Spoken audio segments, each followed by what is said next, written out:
Good morning and aloha, everyone. My name is Rob Hack from the Hawaii Pacific Export Council. We quickly call it by the acronym HPEC. We're based here in the Foreign Trade Zone. We are a nonprofit here in Honolulu dedicated to helping Hawaii's companies export. That's small, medium, and large companies. We work on mentoring programs and do a series of seminars every year on various export topics. We're able to do this through a generous grant from DBET, and we thank them very much for that. Today we have several of our partners in the room here to help us. This program, Scaling Up Operations, is generally run by the Innovate Hawaii folks, so we thank them for being here. We also have SBDC here to say a few words. But again, we'd like to thank all of our partners, including FTZ, the Foreign Trade Zone, for this wonderful facility, the wonderful room, the audiovisual equipment, and what have you. So thanks to all of our partners. With that, I would like to bring up Mark Ritchie from DBET to say a couple of words about DBET and the HiSTEP program.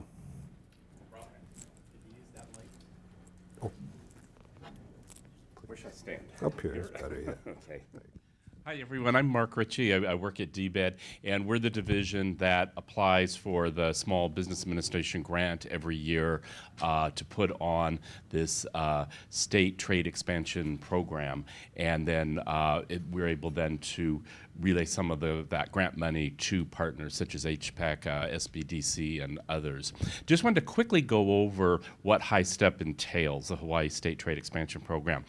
First, there's three components. This is the first component, which is kind of export readiness training, and you'll see like every month we'll have some export-related topic that we'll be looking at. Definitely take these flyers, and you can see sort of the upcoming training that we'll be doing. And you can also go to our website, and you can register for those things and through Eventbrite and things, so we can track who's coming.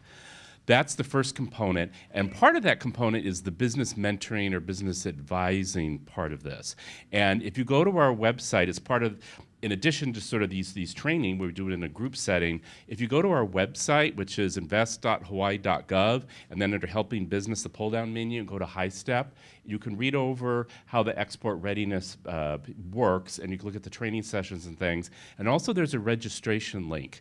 And if you register for the HiSTEP program, what that means is you're kind of giving us information about where you're at in your export program and the kind of assistance you might need, and then you will be contacted by one of our partner organizations. We sort of takes a village here, but it'll probably be the Small Business Development Center, HPEC, Patsy Mink Center, or Innovate Hawaii. And so if you want to get in our system, definitely go and do that registration.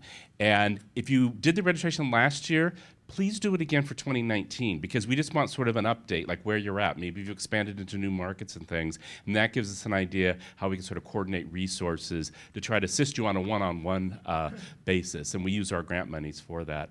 The second component is the Hawaii pavilions that we do overseas, and I think some of you may have gone to TIGS or FoodX or one of those, and we have our a flyer that shows which pavilions we'll be doing this year, and that's a separate application process, but definitely take a look at that. And then also we use, these are kind of the ones that DBED does, but then on the back this is Department of Ag, and these are very important to think of a lot of companies here too, and they do things like FoodX, National Restaurant Association thing, and we have links to where you can sign up for those pavilions as well.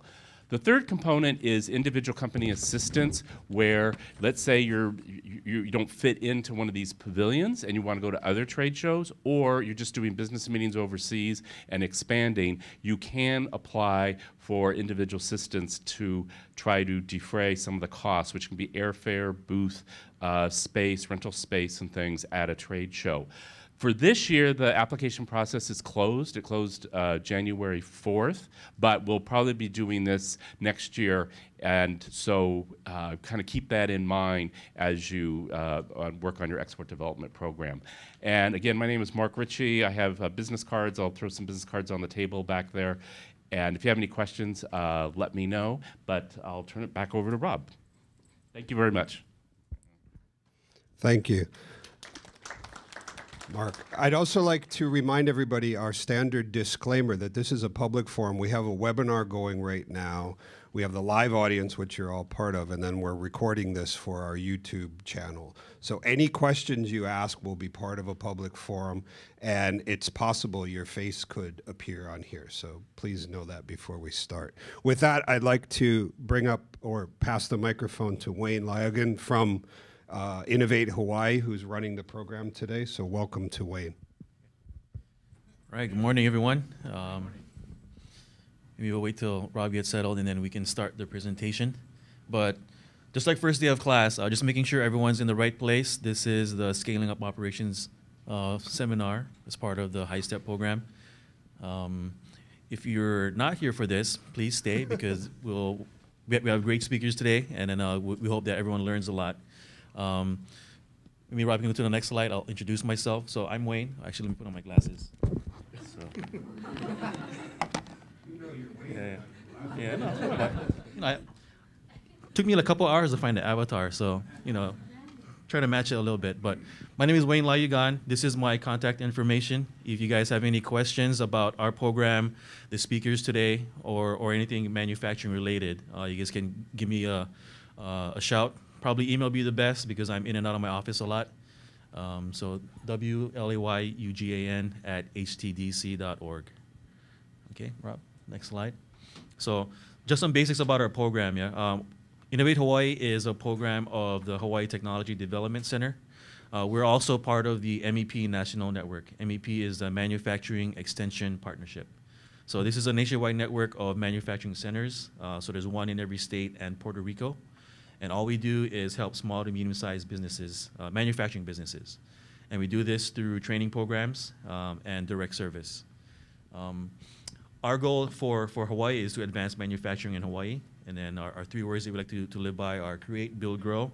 So create jobs, of course, create opportunities for Hawaii, build the manufacturing industry, and then help you grow as a business. Sort of to break the ice, maybe we can spend some time just to go around the room, and also this will give the speakers that we have today some framing of how the responses can help you guys as businesses looking to export and scale up. Maybe we can start here on this side, and then we'll work our way around. Maybe just introduce yourself, your company, and maybe what you do a little bit, and sort of what your expectations from today's panel session. Good morning. My name is Jeffrey Vigila. I think I wear many hats. I have several different companies. One, I'm a realtor, but also a investor in real estate as well. I've been in the food industry for probably about 40 plus years as capacity as executive chef, running major hotels from Ritz-Carlton hotels to Hilton Hawaiian Village as a former executive chef for the past 6 years. What I want to get out of this here, I also have another business where we take a look at farming. And so we're taking a look at how we can scale that up eventually or export it one day. We'll take a look at that. I come from a family of farmers back on the Big Island, and for me it's really about education and growing and understanding the process. Thank you. Yep. Hi, I'm Naoya Arai from Aloha Outlet. We are doing e-commerce. We are exporting the Hawaiian products worldwide, mainly Japan. So we are coming to see, how we can grow up our business here. Thank you.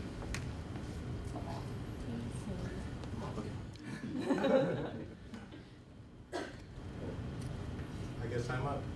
Doug McKenna. I'm a farmer from the Big Island.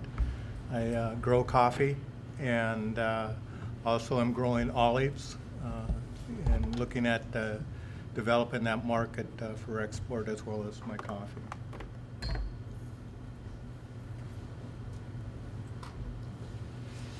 Velina Maya Oko Pakahiapao. My name is Anela Benson. I'm here representing my father's business, Anela Kai Marine Services, LLC. We do a bunch of marine services in terms of repairing vessels and trailers, essentially creating or building voyaging canoes. We also do a lot of on-the-water activities. like escorting and stuff. And we also have a products component where we just became the new distributors for an eco-friendly marine grade paint that is currently replacing the world's top competitor along the east coast of the United States. So we've been given the distributorship for the entire Pacific, so we're looking at expanding that. And I also have my own clothing line called Manifest Aloha. The whole idea behind that is to help to elevate the overall mana or energy of humanity to help to heal the planet in all levels or aspects. So just trying to broadcast that on a worldwide level as well. Good morning, I'm Ashley Harding. I'm here with OO Hawaii. I'm still in the beauty industry, and I always learn a lot of good info at all of these seminars. Thank you. I'm Tori. I'm from Ted's Bakery. We're located on the North Shore, and we wholesale pies and cakes throughout Oahu and Maui and Hawaii. My name is Stephen Keene. This is my wife Megumi. We relatively new business. I'm an artist, and last year we did the Hawaii Fair in was it? Osaka. In Osaka, and so yeah, this year we're trying to go back, and I'm trying to learn more about how to export my art and goods in Japan.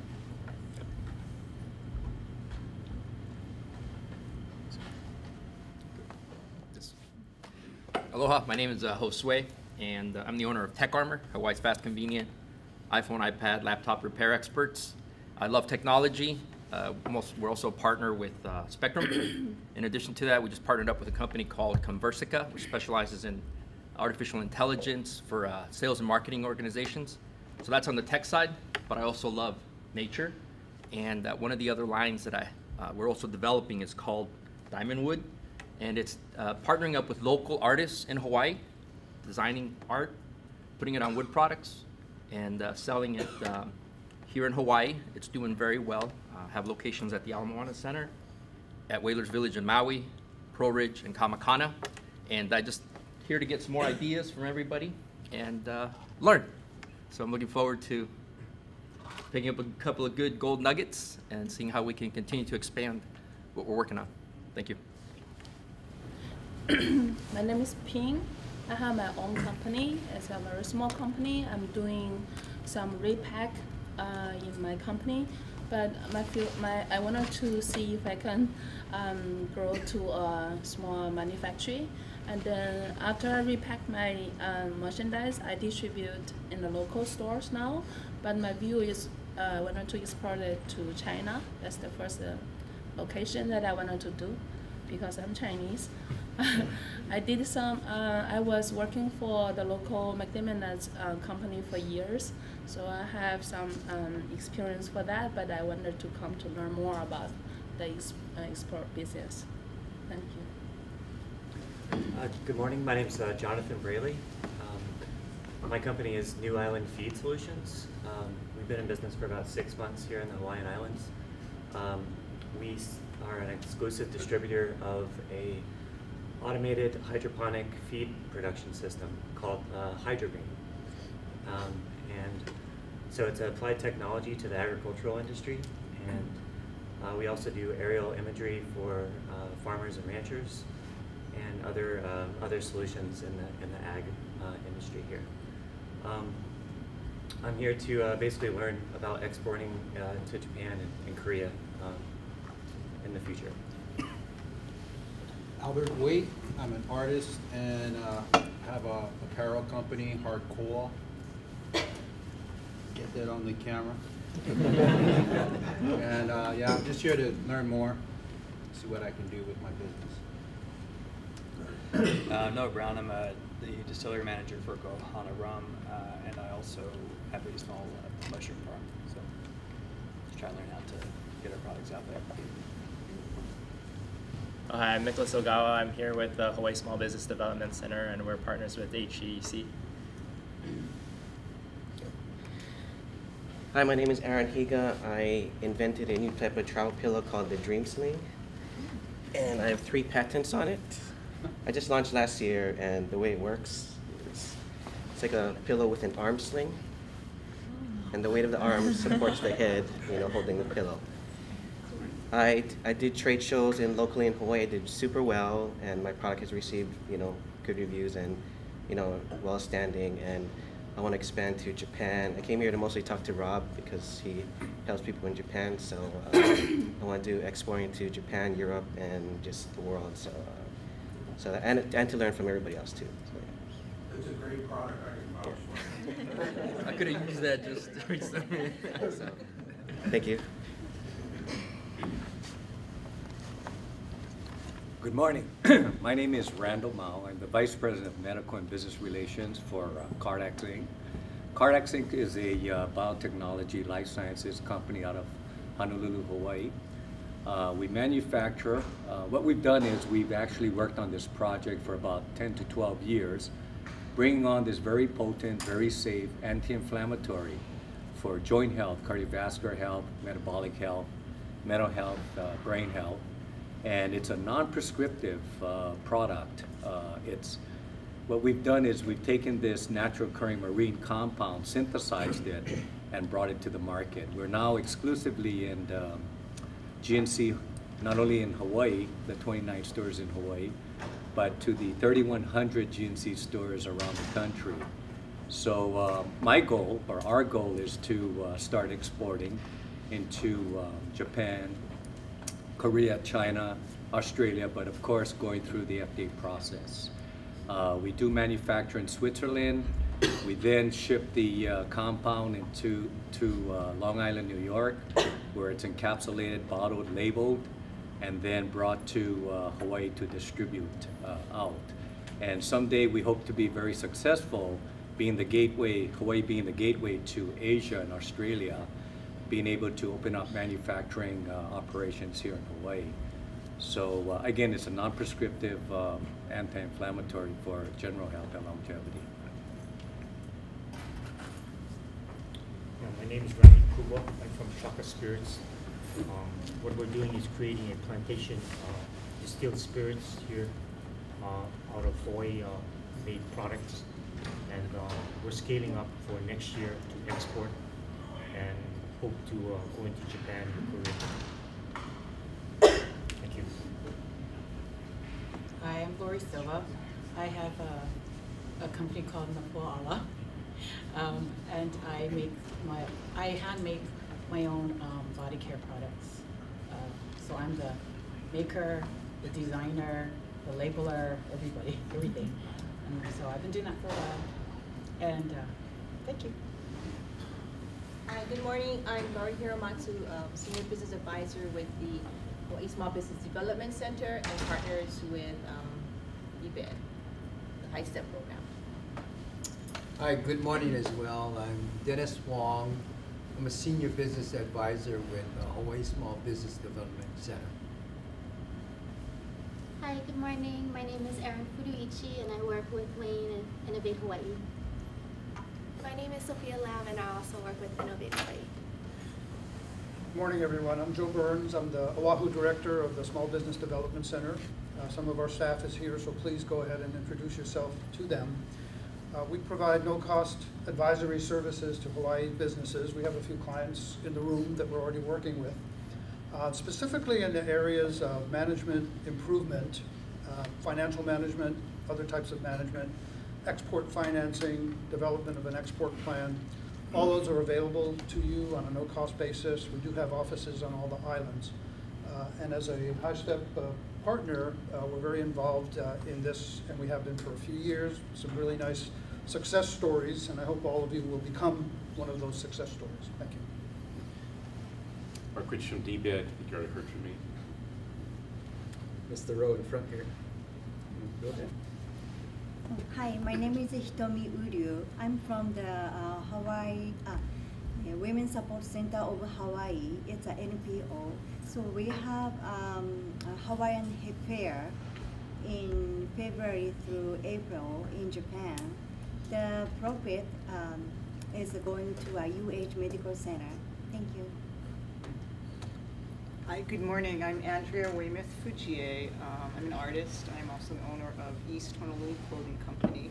We manufacture a handcrafted, hand-screened line of men's and women's aloha wear, high-tech wick-away fabrics. We've been doing that for over 20 years. We also have a retail store, a retail location where we produce as well, and that's in Waimanalo. And we've exported before on a small scale. We actually participated in 2014 in one of the Hawaii pavilions at the International Fashion Show at the big site in Tokyo. And we did get quite a bit of business from that. There was a lot of business that we couldn't take because we weren't really ready to take it. So I'm here to, again, get more into that market and really learn how we can, I guess, step up our manufacturing. It's really difficult to manufacture in Hawaii. There's no seamstresses anymore. It's really hard. We do everything pretty much ourselves in-house. We use some home sewers now. We contract out. I collaborate with other designers. And we do some orders with factories, but pretty much we still hand screen everything ourselves, and looking for ways to just, I guess, capitalize more on our intellectual property, export that, as well as, up our manufacturing.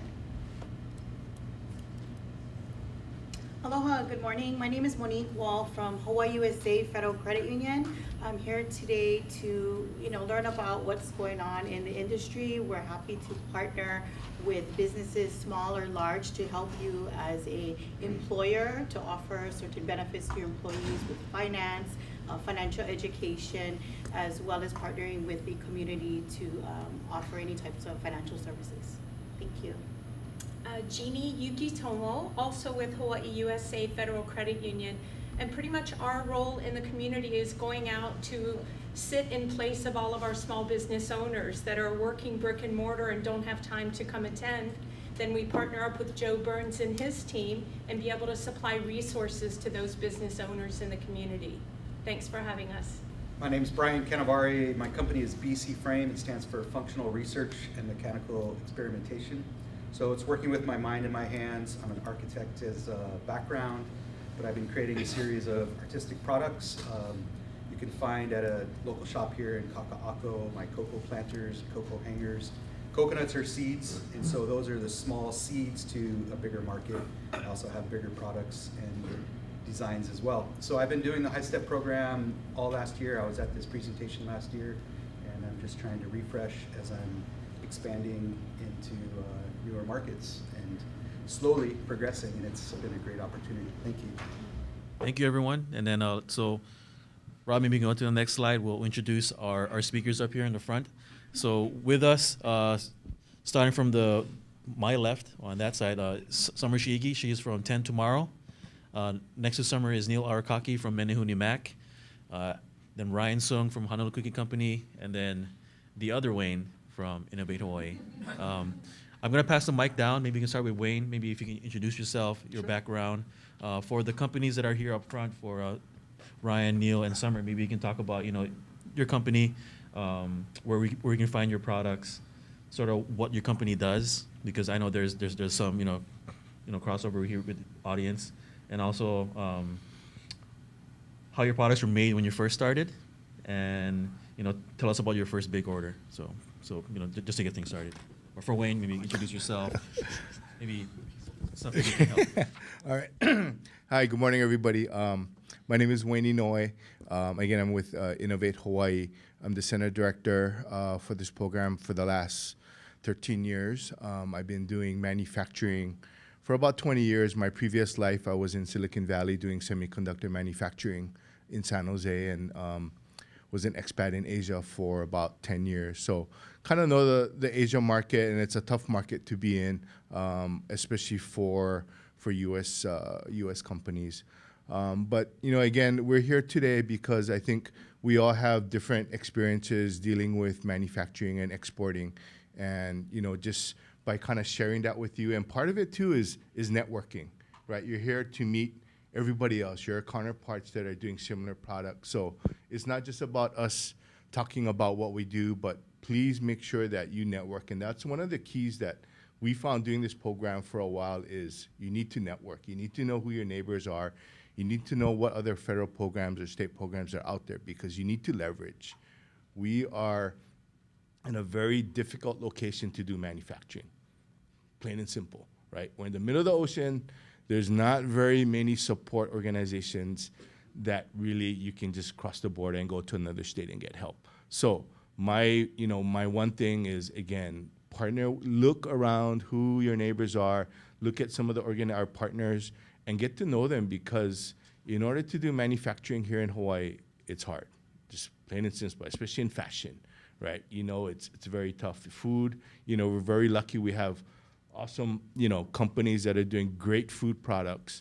But again, you need to work with each other. And, that's kind of my main message is understand kind of what you do, understand your market, but actually, work with one another because, again, it's hard to do business here. And, hopefully we can share some of our experiences this morning and you can, take that, away with you and follow up with us again because, again, we're here to help. Okay, so again, enjoy the program, and I'll pass the mic over to Ryan. Hi, everybody. My name is Ryan Sung. So I'm the second generation of my family's business. My father started it 20 years ago, my father and my mother, actually. So I did not start the company, and most of the questions I'll answer are probably within the experience I have. I moved back probably 3 years ago to work in the family business, train in it, learn as much as I can. And then before that, I was growing up in the family business, so not quite as involved. So our business is Honolulu Cookie Company. You can find us, we have 17 retail locations. Most of them are in Oahu. We have 3 in Maui. We have 2 in Vegas and 2 in Guam. And then on top of that, we have some wholesale partners like Duty Free. We have Bloomingdale's, Tommy Bahama, DFS. Our main business is mostly just vertically integrated towards mostly retail. Our wholesale partners are very limited because we are very careful in the wholesale partners we choose as well. So I'm the general manager at the company, and sorry, Wayne, I'm going to answer all these questions. I wrote it down, thank God. Our origin story, it started, my dad was actually an art major at UH. He had, he doesn't even know how to cook rice at this point, but he does have a cookie business, which is great. He's mostly focused on design, branding, packaging, but that's not to say the cookies aren't, high quality. And the ingredients that we use, from the chocolate to the flour to the sugar, everything that we use, it's all natural. So the quality is up there, and we always keep it where it should be. Is that pretty much it? Is that all those questions? Your first big order. Oh, big order. So, like I said, we're mostly retail. So our first big order didn't come from a wholesaler. So maybe when you have other businesses, when you're in that wholesale model, your first big order might come from if it is like the dream order, it would be like Trader Joe's or Costco or something like that, right? So we didn't quite have to ramp up really fast. It was a slow and steady growth for us because our orders came from our retail stores and the usage that came from those retail stores. So we can kind of dictate how we would grow, and that slow and steady growth did help us get to where we were, and we didn't have to make knee-jerk reaction decisions for anything.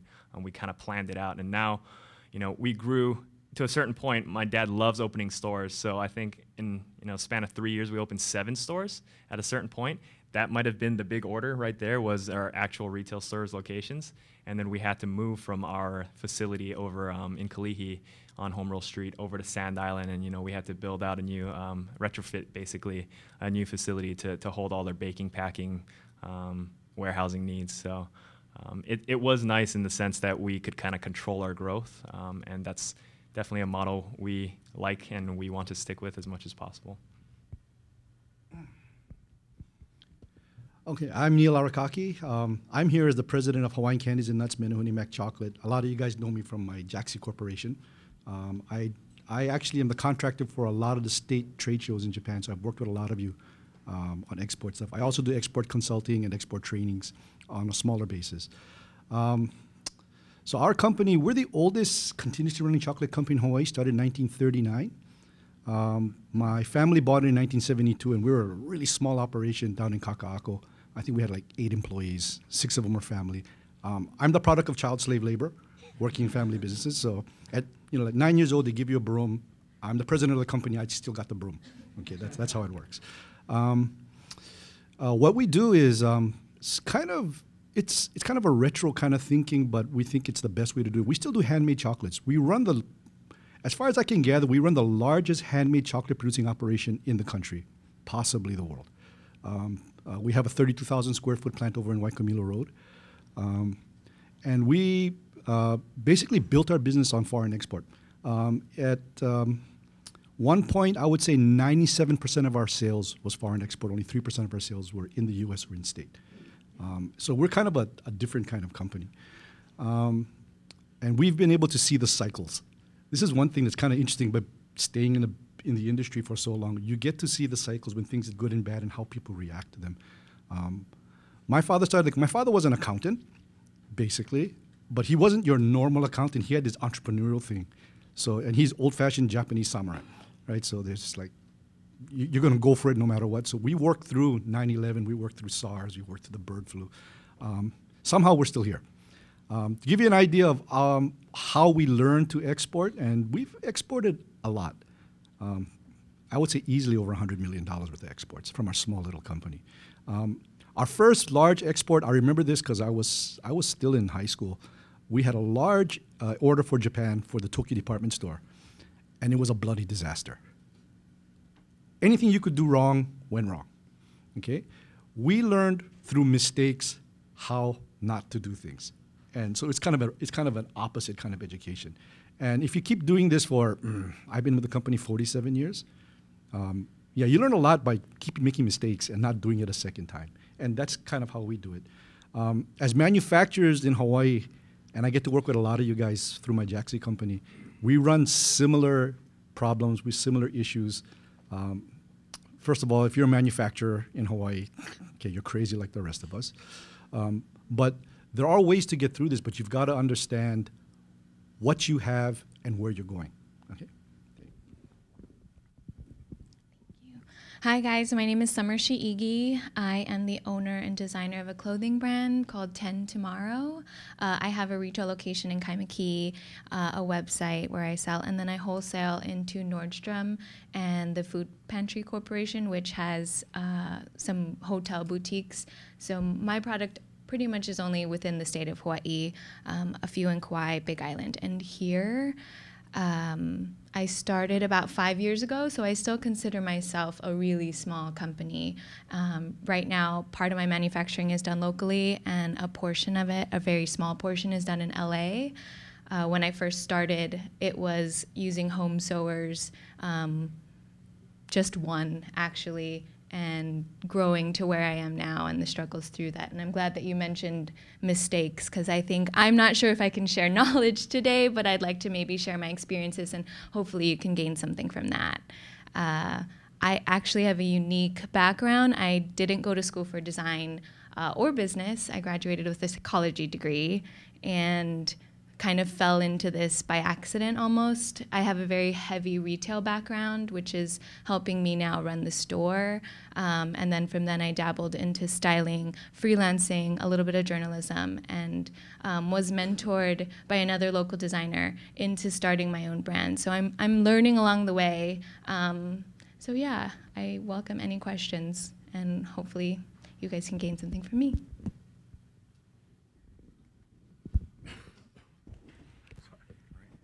Okay, Rob, go next slide. Yeah, so now that we have some background on the speakers, this is pretty much our agenda for the talk. When you get a big order, how you fulfill it, some things to consider. I think of it as the 4 M's of manufacturing, so material, money, machinery, and manpower. In this case, on the slides I have supply chain, financing or money, capital, equipment, and workforce. So if you decided to become active in exporting or even increasing production, either in response to inquiries or as part of your strategy to expand as a business, you will need to think about these 4 main things: how to scale up your people, your operations, your logistics, and your finances. Okay, so Rob, maybe next slide. So the first part, when you get a big order, you also need more raw materials to produce your product. right? So getting the right product to the right customer on time and to the designated quality standards that you have is one of the major challenges that any company has as it exports or develops its capability to export. So this should involve a whole supply chain approach, from supply to key elements of the product or service to having manufacturing or service delivery available to meet your requirements.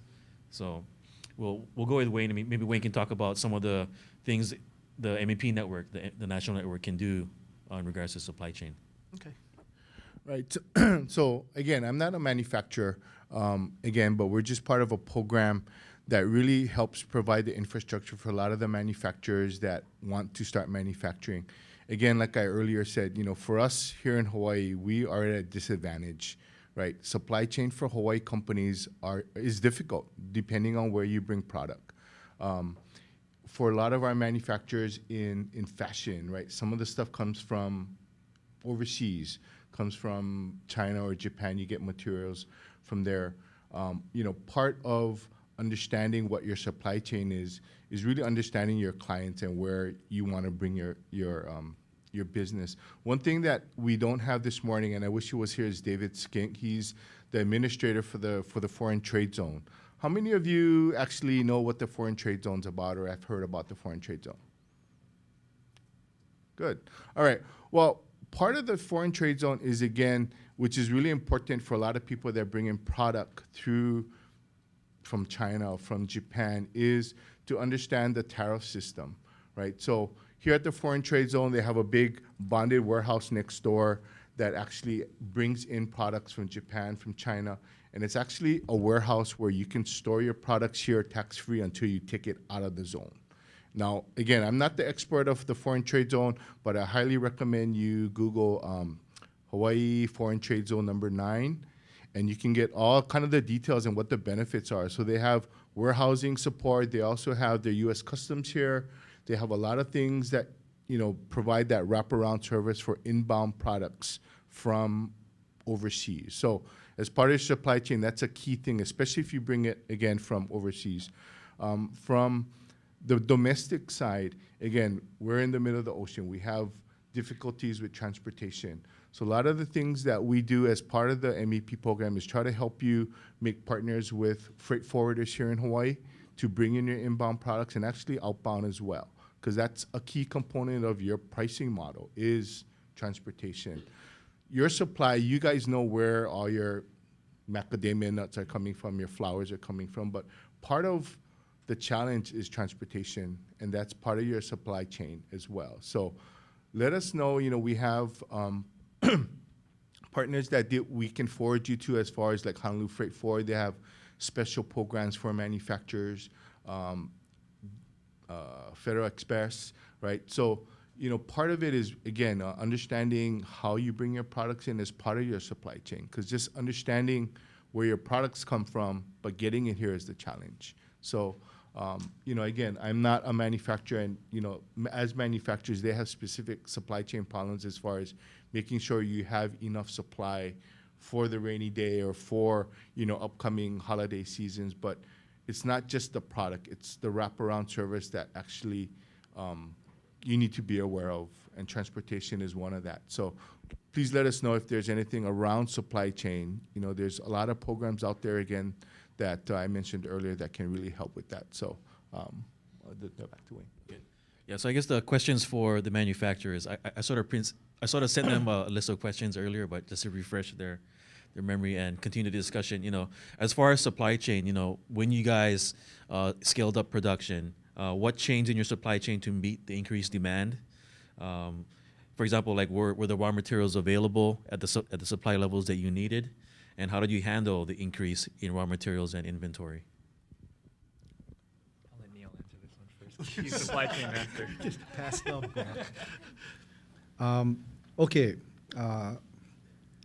I'll start off by saying that we all realize as manufacturers, Hawaii is a third world country. Okay? We have very limited access to direct supply. A lot of you guys are smaller manufacturers, are bringing in small lots, and it's like an on-demand kind of thing. You bring it in, you process it, you send it out, hope somebody pays you before the bill is due, right? That's the cycle. When you start scaling up operations, your supply chain has to reflect your expectations as opposed to your actual demand. In other words, if you're going to be sending, you're sending 300 or 400 pieces out a month by export. Suddenly somebody wants 5,000 pieces and they want it 3 times a year, but you don't know exactly when they want to ship it. Well, can your suppliers get it to you? And my answer to that is no, you can't rely on your suppliers to be 100% there for you all the time. Suppliers, if you're buying from a local supplier, they run out because their supplier didn't give it to them or their shipping schedules were out of sync with your demand. So it's out of your control. A lot of times, mainly if you're buying from the mainland manufacturers, sometimes they go out of stock and they won't tell you. And when you put in the order going, oh, you're going to have to wait 3 months. So one of the biggest expenses I've learned is that if you're going to scale up production, you're going to have to bring in more materials and hold it. You're going to have to pay for it. You're going to need the space for it. That way you can guarantee your production runs. If there's one thing that'll mess up your costing is when you have to start scrambling for materials, or instead of taking my regular cost for, let's say, material that I can buy from my wholesaler, I've got to fly it in now from Japan. Well, now you've got the cost of air duty, customs clearance, transportation, and those costs are actually now part of your product cost, and your wholesale pricing is now out of whack. So supply is the base to keeping your costing stable. Also, without proper material supply, your production schedules will go out of whack. And if you start increasing your production schedules, production time per unit, your labor costs no longer fit your costing model.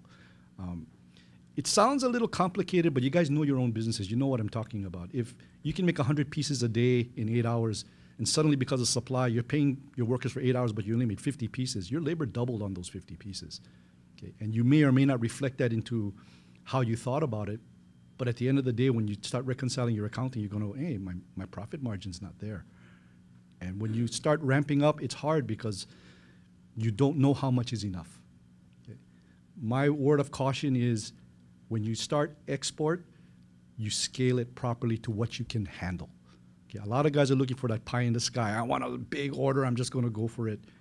I've seen a lot of Hawaii companies go under with that philosophy by taking in too much supplies, not being able to handle it, not being able to turn it into cash, and they fall behind. Okay, so you've got to keep that in mind. That's you. Okay. Well, that was great. I think I learned a lot. I think my industry is a little bit different than especially food industry.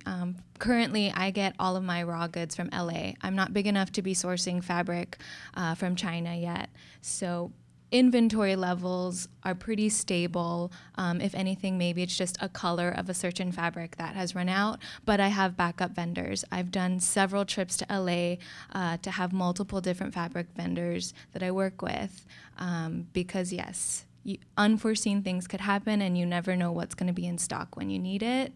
And manufacturing is different though. I do everything, most of my manufacturing is done locally. So it's local factories, local home sewers, and their output isn't made to scale. So if I wanted to scale, that's why a portion of my things are getting manufactured in LA. I have to make sure that I have the sales channels to even start manufacturing those 200 pieces in one style, when maybe a year ago I was only doing 50. And I'm still in the research process of getting more vendors in LA because I just never know what's going to happen. A big thing for me is I'm trying to control my growth. Most of my sales come from retail, so it's easy to manage, it's easy to forecast, and it's easy to budget for.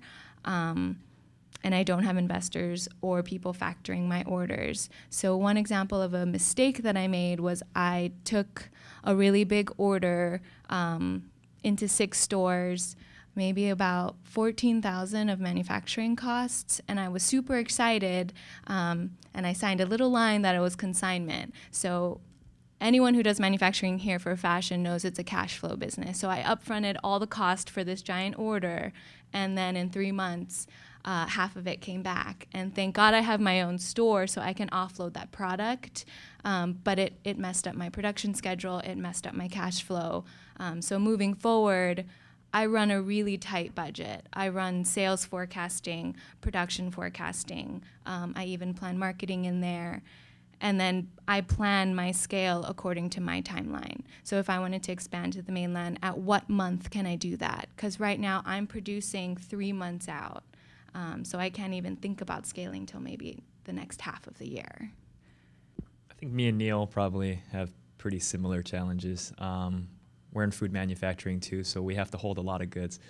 Like I said, we're in retail mostly, and that's where the bulk of and the majority of our sales comes from. So we can kind of forecast the usage somewhat because we know what promotions are going on.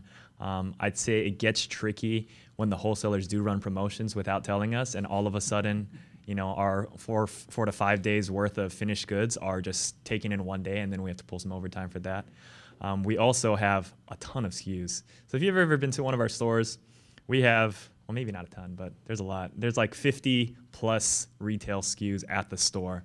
So that's individual cookies, that's different packaging. So if you can imagine all of that times 3 months worth of supply in a warehouse, like you can probably come to our warehouse and see it, but it's a huge warehouse holding just finished our raw materials and raw ingredients. And we have to hold a lot of it because a lot of the raw material orders need to be purchased at a minimum as well. So it's about 3 months worth of stock on some of these products. And so we have like a 20,000 square foot warehouse, and I don't know, I think it holds like 1,000 plus pallets of just raw materials.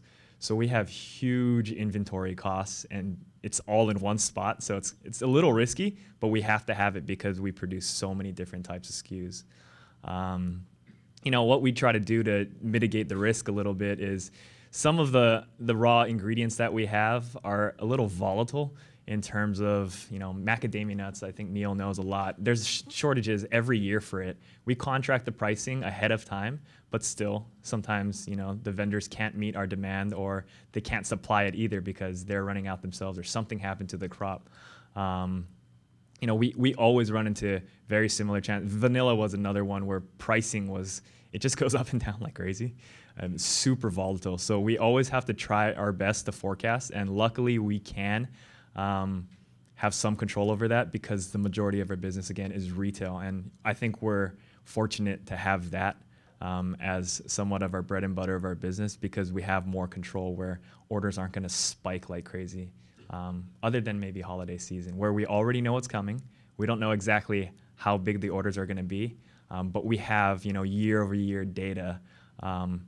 Collect data. That's extremely important. So we have tons of data and a team of people analyzing it, keeping track of inventory all the time. So I'd say the people part of it and having dedicated staff to handling the logistics, bidding it out, keeping the inventory records. We have so many people that keep track of that, and it makes everybody's lives easier because we know what's coming for the most part.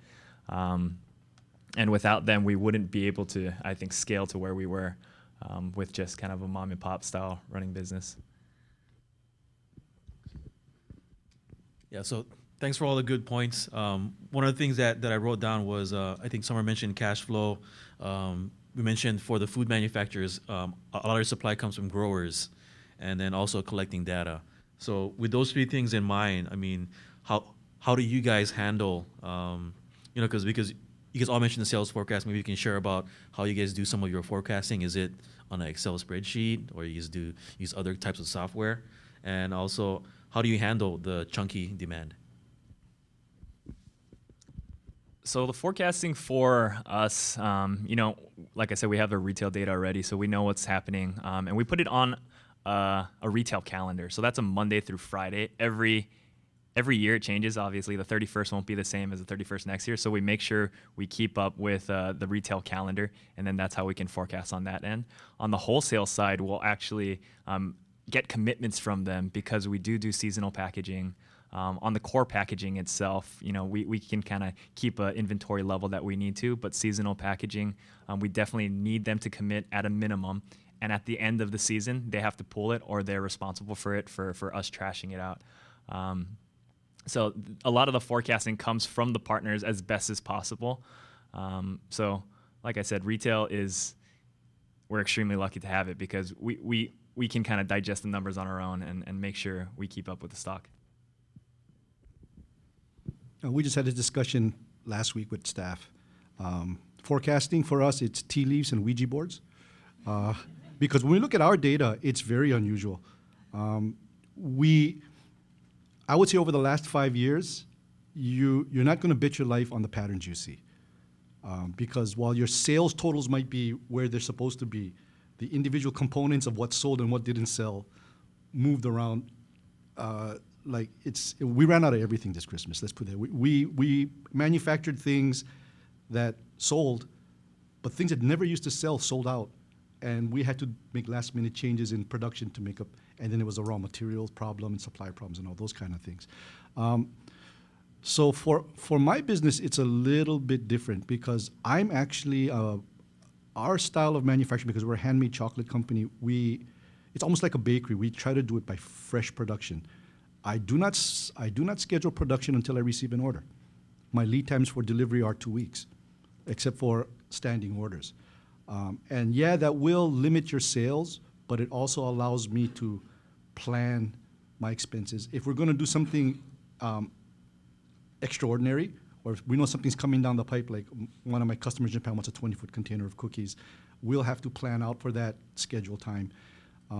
But we demand from our customers, which is why we're very selective on who our customers are, that we be given that pad for production planning and production scheduling and supply planning.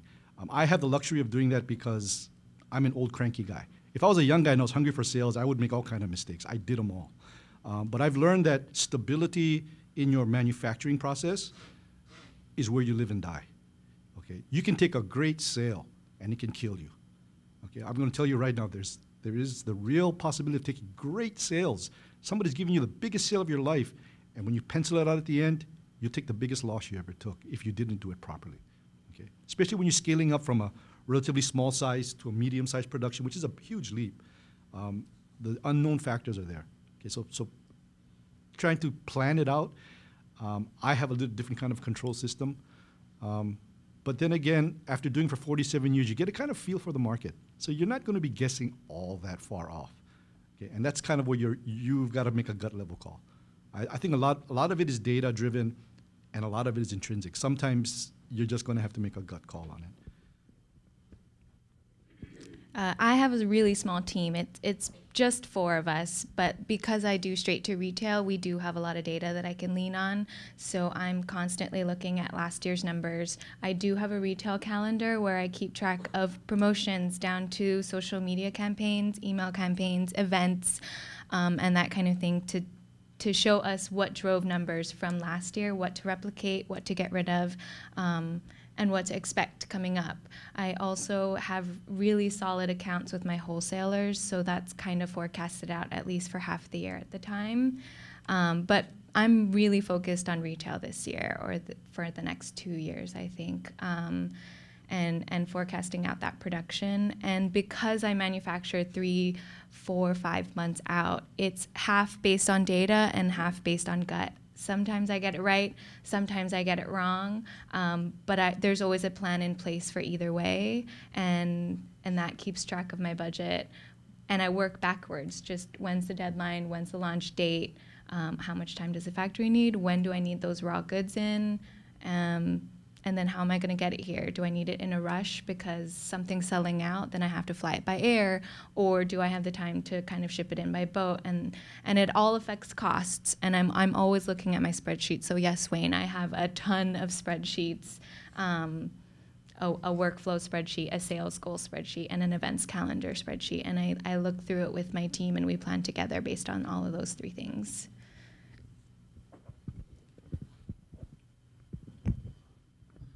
So this is an open discussion. So if you guys have any questions, don't be afraid to raise your hand, and then you can ask the panels questions, because I only have like so many slides, and then I only drafted so many questions just to get the conversation going. So again, the real benefit for you guys is you can ask questions for the panelists that we have.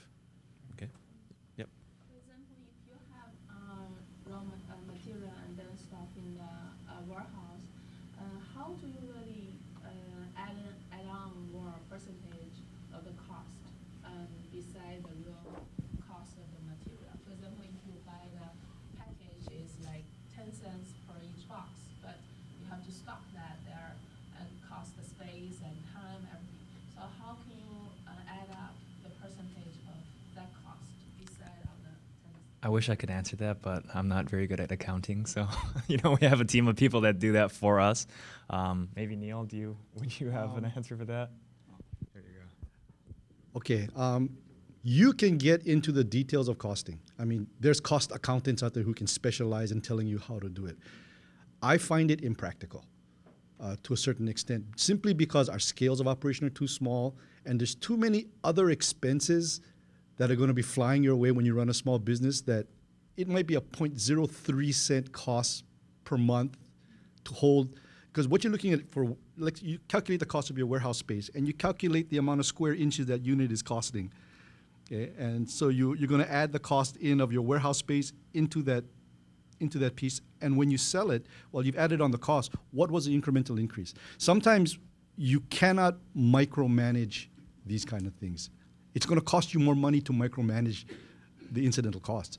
A lot of us, and this is the old school stuff I learned from my father, and this is the old school way, and to me it works. We actually will build in a percentage cost of holding. So we'll figure what's the average holding cost of a certain piece of material, and we'll do a general calculation, and we'll add it into the final wholesale costs. And sometimes we turn the material really quick. Hey, we made a little bit of percentage more. We held it a little longer, we lose a little. But on your bottom line operation, it really won't make that much difference, in the sense that you may have had to buy more cleaning materials for your factory this month than last month, so your expenses went up this month. Well, that expense outweighed anything that you saved or lost on your unit costing, unless you're holding huge amounts. If you're holding huge amounts of product, he and I are kind of in the same position. We got 20, 30,000 square feet of stuff that we're storing. Sometimes it's half empty, sometimes it's full to the brim. We can try to calculate it, but at the end of the month, what is it? I know it was at the beginning of the month and it was at the end of the month, but during the middle of the month, it came and went. Are you going to go down to that level of accounting? I think that's a waste of time. I think it's a waste of time. It's not practical. My father always taught me that accounting is one thing and common sense is another. Okay? My father was a really interesting accountant now, and I learned a lot from him during 9/11 when everything just fell apart. He says, accounting will show you, like driving a car, looking through your rearview mirror. It showed you what you did. It's not, you're just not looking forward. You're trying to make decisions based on what you saw in the past, but it's not always looking forward. He said, never let an accountant run your business. And my father was an accountant. Okay.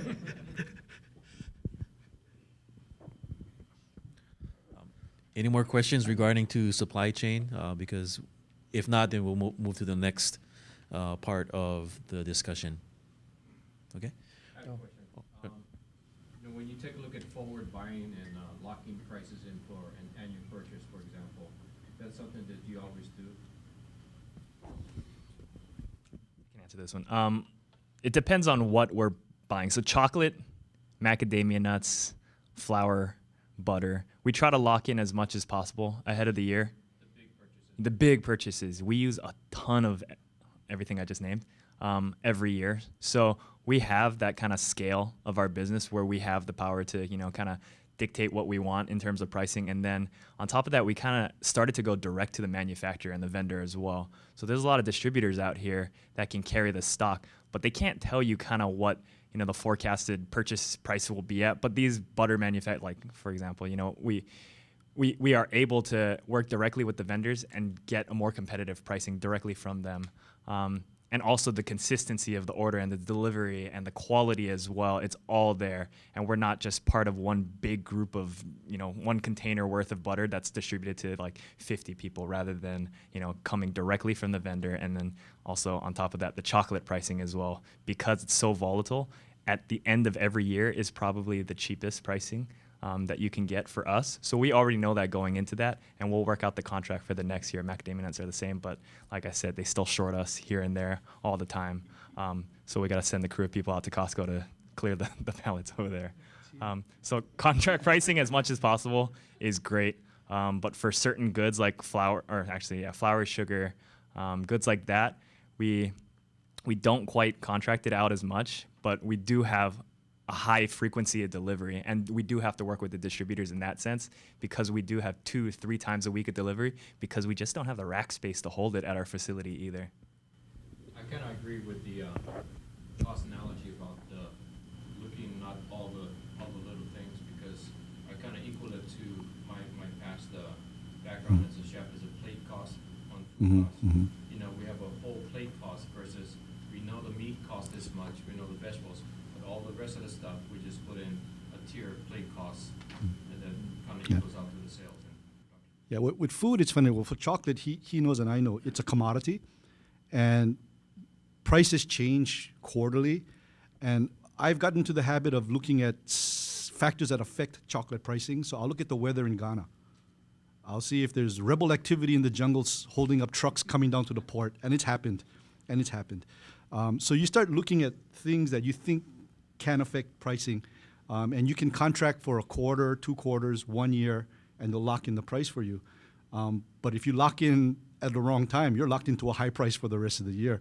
So a lot of it is there. Macadamia nuts, good luck. Contracts mean nothing if they don't got the nuts to sell you. But it's like that. Even for dry goods, paper, plastic, yeah, I mean, and a lot of those things you can't lock in. When manufacturers' supplies for raw material plastic goes up, they're just announced it's a 5% increase. You know, it's a take it or leave it deal. There was a time when you would order stuff back when plastic was really, really tight for our kind of material. You have plastic overwraps for your boxes and stuff, where they tell you the price after they landed the product to you. They wouldn't even quote you. He says, you need it, we'll send it to you, we'll tell you what it costs after it lands, or don't buy it. It was that bad. And those are the kind of things you got to deal with, you know. But we're manufacturers. Our IQs are in question because we're manufacturers. And so we accept this kind of stuff. But it's just part of what you got to do. You don't want Okay. Any more questions regarding financing, capital? Or actually, the supply chain. Yeah, supply chain. Rob, maybe go to the next slide. Oh, I think maybe back up one, Rob. Yeah, here we go. Yeah. So again, when you get a big order, how will you fulfill it? This section is about your company finances. So getting financially prepared. Scaling your business is expensive. We all know that you're going to need a lot of capital to do that. You'll need more space, like we all mentioned. More raw materials, more inventory. You're also going to need more employees. We'll talk about that a little bit later at the end when we go over workforce, and also the time and resources to train those employees. So that means exploring and carefully evaluating financing options, which leads us to maybe I'll have Joe come up here, talk a little bit more about in depth about SBDC and the services they offer. It's a big commitment, so that's why we always recommend, especially for small businesses, that you find or work with a finance professional. Thank you, Wayne, or Fred. So I think a lot of you can relate to what's being said here about financing. When you get a big order, how are you going to buy the materials that you need? How are you going to pay the labor that you need to manufacture your product or produce it? When I had my company back on the mainland, it was always a problem until we discovered something called the SBA. So the Small Business Administration is a federal agency that many of you know guarantees loans from a bank or credit union to you as a manufacturer. And the reason that the banks and the credit unions like that is that they're not at 100% risk. So the SBA has loans for export specifically that will guarantee up to 60 or even 90% of the loan. So fortunately, today we have Hawaii USA Federal Credit Union in the room, Jeannie. So afterwards, if you'd like to talk to her about export financing, I'm sure she could answer your questions. And then on our staff, we have people with very deep banking experience. A couple of them have had long careers in banking. So for your financing questions or issues or problems, please give us a call. We can actually help you with some of those types of things. And I should also say that we do have a network of other lenders that we work with on the mainland, just in case we're not able to help you place the loan here in Hawaii. Sometimes the banks are a little bit too conservative, let's say, being polite. And so there are other places that will lend the money. So one story I would tell you is about a manufacturer here a couple years ago that was expanding their location, new location. They needed some money and they were not able to get it here. So we did hook them up with a lender on the mainland where they were able to get it's called an international trade loan. It's a 90% guarantee from the SBA to the lending institution. Those are available, and we talked about getting that 5,000 piece order out of the blue. You're going to need to draw on a line of credit to be able to do that should you decide to take that loan. So this is just a very short introduction to some of you who may not know about these resources that are available to you. Our services come without any fee or charge, just like HTDC and Innovate Hawaii. These are services that you actually pay for through your taxes, so why not use them? The last thing I'll say is that if we don't know or can't help, a lot of times we can refer you to the places that would be able to provide the resources that you need. So keep us in mind when you get that 5,000 piece order that you don't know how you're going to finance it. Thank you. Oh, if there's any questions, I'm happy to answer them. Should you look for the sales first or the money first? Like, should we come to you to be like, hey, how do we want to get X amount of sales in whatever territory, but we think we're going to need this amount of money, or do we try and find the sales and be like, hey, crap, we need this amount of money in X amount of days? So the question is, which comes first, the financing or the orders? So the answer is both. And the reason is because it takes a little bit of time to apply for financing, to apply for a loan. You have to send in your application. And no matter how much information you give the bank, they always want more. So, and it always takes twice the amount of time that you think, just because of the nature of things. So the idea would be to start that relationship with your bank, the bank that you're working with. If you're not working with the bank, somebody like us can introduce you to somebody. But start with the institution that you're working with because they know you the best. And start that process early, because you may not know how much you're going to need, but you can apply for something. And then while you're doing that, you're developing your sales. That order comes in, you've already got the process 70% done. If you wait till you need it, obviously it's going to be too long, and you may miss the order. I know we certainly did that our first few times. So the idea would be to start early, and when you need it, you'll have that financing in place. And some of the times with our clients, they don't need necessarily, they're not in a position to need the financing right away, but we tell them to start anyway. Get that line of credit, not necessarily a term loan where you're making payments, but a line of credit that you can use, kind of like a credit card. So when you need it, you've got it, it's there.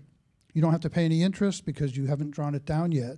But the idea would be to have that in place, maybe use it once or twice so the bank won't pull it, but have that before you even need it. And then increasing that amount is usually easier than getting it in the first place. So that's a good question, thank you. For the online webinar audience, can you say a few words about Neighbor Island SBDC and how to find them? Thank you, Rob. So we do have offices on the neighbor islands that perform these services. And you can go to our website, HiSBDC.org, and find the location and speak to the office on the neighbor islands. They can help you with these kinds of things, hook you up with bankers or answer other questions and work with you on financing. This topic actually should be a whole workshop. So we're just kind of touching the surface here. The questions about costing, pricing, those are all topics that really deserve much more attention.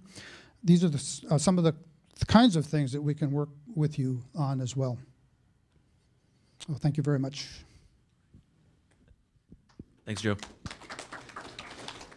So for our speakers, regarding money, I think one of the things that I'd like you guys to talk about is how important it is to have a good, financial system, and also how did you make sure you had the financial resources to scale up, and then the third question would probably be when did you decide to move to bigger production or a larger space?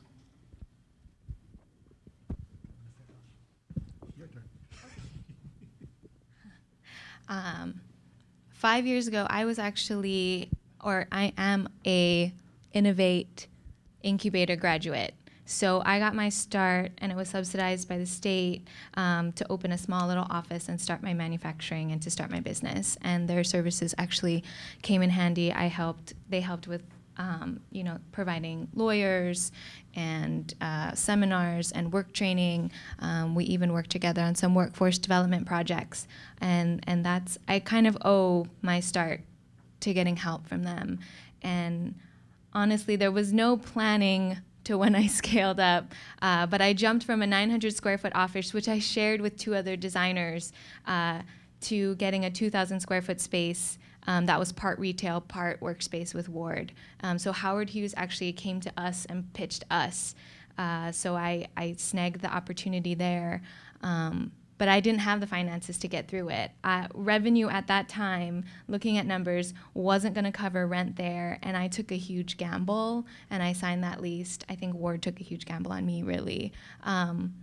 And we somehow made it work. We jumped in there. We opened the store in, I think, less than 2 weeks, and we started retail sales. And I was just praying that at some point this retail store was going to cover costs, which it did. And I had a mind shift. I was focused purely on wholesale when I was working out of HTDC's Innovate program. And when it switched to retail, something happened, and I really wanted to focus on retail. Fashion is fast, so going straight to the consumer has been really helpful for me to get feedback from my customers. I'm directly in line with them, and also to show them that I'm a made in Hawaii product, and so now I'm more invested in getting out there on a retail level and being really strategic with what people I partner with for wholesale, so that I can control my scale.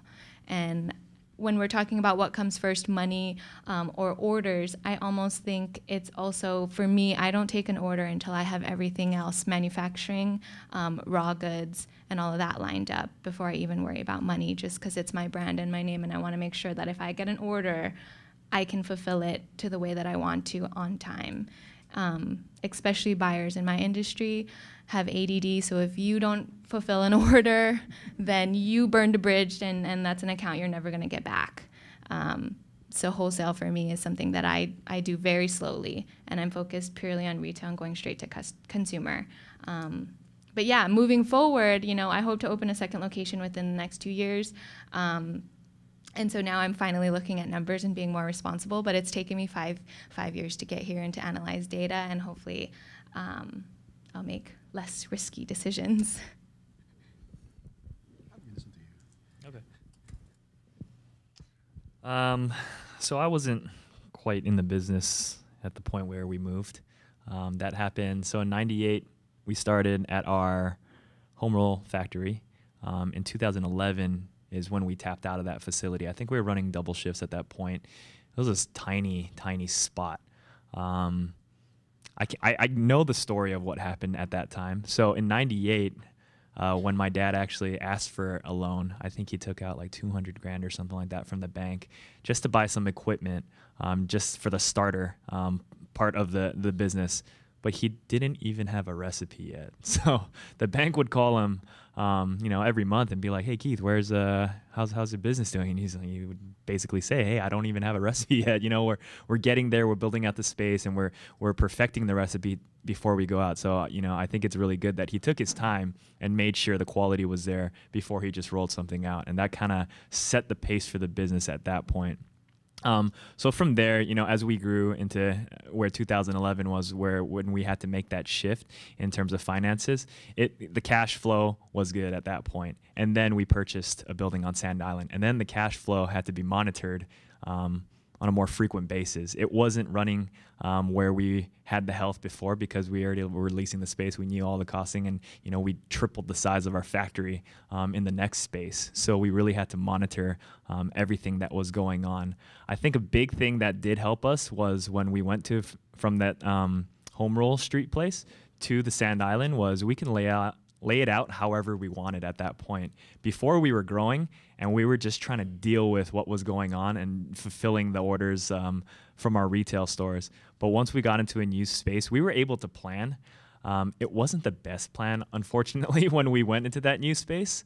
And then we had to go through several renovations to get the flow of the process out of a spaghetti diagram, essentially, from end to end. Raw materials flow from one end to another, and that essentially just saves time and money at the end of the day. So if you can kind of go into a facility, check it out in terms of something that's more scaled up in terms of your business, and you already know what you want in the future, rather than just kind of going gung-ho and doing knee-jerk reactions all over the place, because you know you need a clean room in the future for, you know, HiSTEP requirements and FSMA. You know that the process should flow from raw materials end to end. You know that you need a loading dock at some point. So if you have all of that in mind already ahead of time, you're going to save time down the line without having to go through the troubles of, you know, I think we renovated once we moved into that space every year until 2 years ago.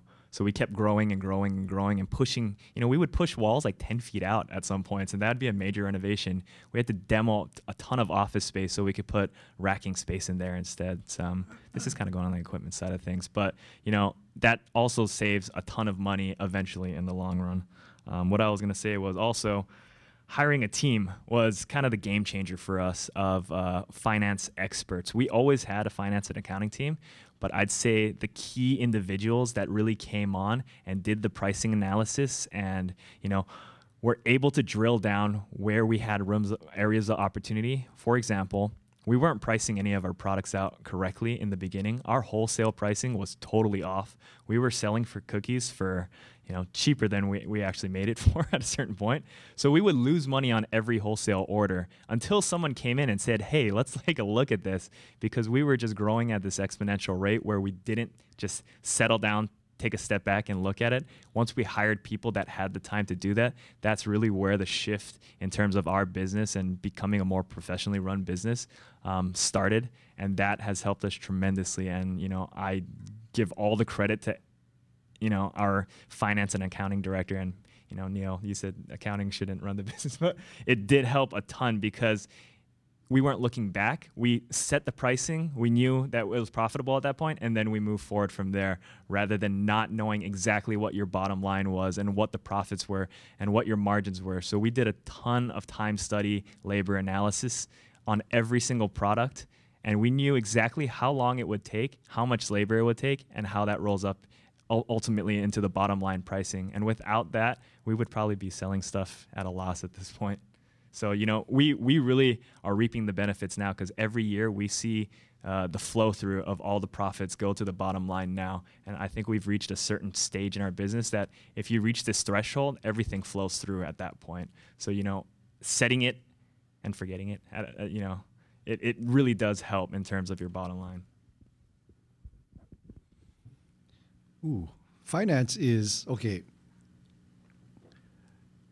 It's a matter of how much risk you're willing to take onto yourself, okay? You can't run a business being defensive, okay? If you get into a business thinking how not to lose money, you are going to fail, okay? You've got to stay ahead of it, and that means you've got to take risks. It's not like you're going to be able to plan your finances to the T where I do this and I'm going to get that, okay? So you're going to take on the risk of financing. Our company was really different in the sense that we had a lot of support from the bank back in the day. I mean, we started our business in '72 in the middle of the tourist boom. If you had a tourist-related item, anything you made, you threw it out the door, you could sell it. There was nothing impeded. You were limited by your production of how much you could sell back in the day. It was an open, so the banks were in. You could get financing, just throw it out the door and 5 banks would come running to you. That changed a lot. But it allowed us to build up enough sales where the cash flow was respectable. And we were able to self-finance to a very large extent when we upscaled from an 11,000 square foot plan to a 32,000 square foot plan. A lot of that was actually self-capitalized. And I think it's kind of rare for companies to do that, but we also had some bank help. My old man always told me, he always give me these little words of wisdom. If you don't got the cash, you're just out of luck, okay? You can risk so far, but you can't risk to the point where you're going to destroy everything and anybody. And, you know, there's some people who think business is like Vegas, where they'll just lay it all on the table and go for it. And if they fail, they don't look at the collateral damage around them, and there's a social responsibility for that kind of stuff. You got workers you got to take care of. It's just not all you. Okay, and that's kind of the philosophy that we come from. We kind of have a really old school philosophy about that. But when you look at financing, you've got to take on what you need as opposed to what you can handle. I don't know if I've seen people like this who took on financial risks and the pressure just ate them up. I mean, they couldn't sleep at night. I mean, they had a good plan, they had a good product, but when they actually get into it and they had to make those payments, and it really, really made their quality of life terrible for a long period of time. And I don't know if you're that kind of personality. Some people can just eat it up and just go with the flow, and some people just fold. So finance is more than just running your business. Finance is something that goes on you. Okay, you got to look at it that way, I think. But taking a calculated modicum risk, how much risk, and the amount of risk you're willing to take will dictate how much you can expand within that step or leap or wherever you want to go. And smaller businesses, I think, have a much, much harder time. Because right now, it's hard to work with the banks when you're small. It's hard to work with the banks if you're in agriculture.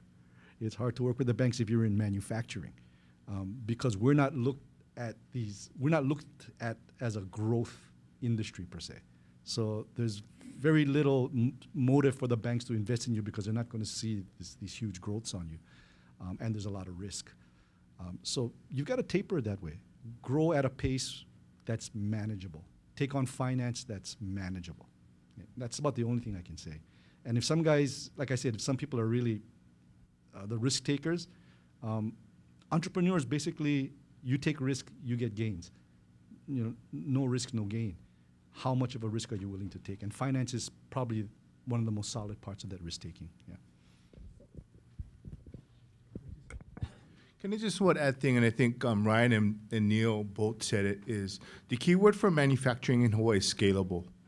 So if you take one thing away this morning, think about how you scale, right? Because, again, a lot of companies that we've worked with or I've worked with, that's where they fail, is not knowing how to scale, right? Understanding when you need to increase your production, but at some point, you're not going to always have that level of manufacturing. You're going to have low periods, and you have to scale, right? So as a profitable manufacturer, especially in the small, when you get to this size, I think it's a little bit easier. But for some of the ones that are just starting up, right, just trying to get into the business, you need to understand how to scale. And, you know, that's just kind of what we tell a lot of the manufacturers that we work with that want to get into this thing is you have to understand your business and understand how to scale. Okay, Robbie, we can go to the next slide. So I'm not a business person. My background is engineering. So from what I've read on the internet, you know, 3 basic strategies that a company can take to grow a business is, you know, either raise your prices for your product or your service, you know, sell more of your products or service, which is what HiSTEP is, right? It's increasing your top line growth through exporting. One way that Innovate Hawaii can help you as a company or a manufacturer is by reducing or eliminating wasteful activities. How many of you have heard about lean manufacturing, Lean Six Sigma? So all those are variants of the Toyota production system, okay? We do a one-day class. We've done it with Ryan. Summer has done it in the past also with her group of designers. And pretty much it's a tool set, you know, very simple, very basic.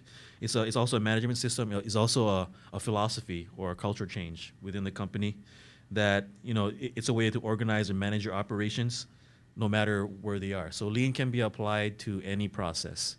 So Ryan could probably talk about this, but we did the lean with his manufacturing group and his office. So, you know, pretty much if you boil it down, lean as its most basic definition is the identification and elimination of wasteful activities. So in that one-day class that I mentioned earlier, we go through this lean manufacturing, this house of lean, as we like to call it. But today I'd like to just maybe to share, because Ryan sort of mentioned it, spaghetti diagram and wasteful activities. So I'll give you guys a little bit of preview of what lean manufacturing is. Maybe Rob, you can go on to the next slide. So the most basic thing that we teach you in Lean is how to identify value-added activity and non-value-added activity. So I'm just going to read straight off. Yeah. A value-added activity is an activity that changes the fit, form, or function. It's done right the first time and is something the customer is willing to pay for. So that's the most important thing. The customer is willing to pay for is a value-added activity. Okay. Non-value activity is activities that take time or resources but do not directly contribute to the product or service. So again, with that in mind, there's a lot of examples that I can give out. The one that I do in the training is, let's say you're a lumber yard, okay? Your product is lumber, cut lumber. So the actual act of cutting lumber is the value-add activity. Setting up the jigs, cleaning up after you cut the lumber, that's all non-value-add activity.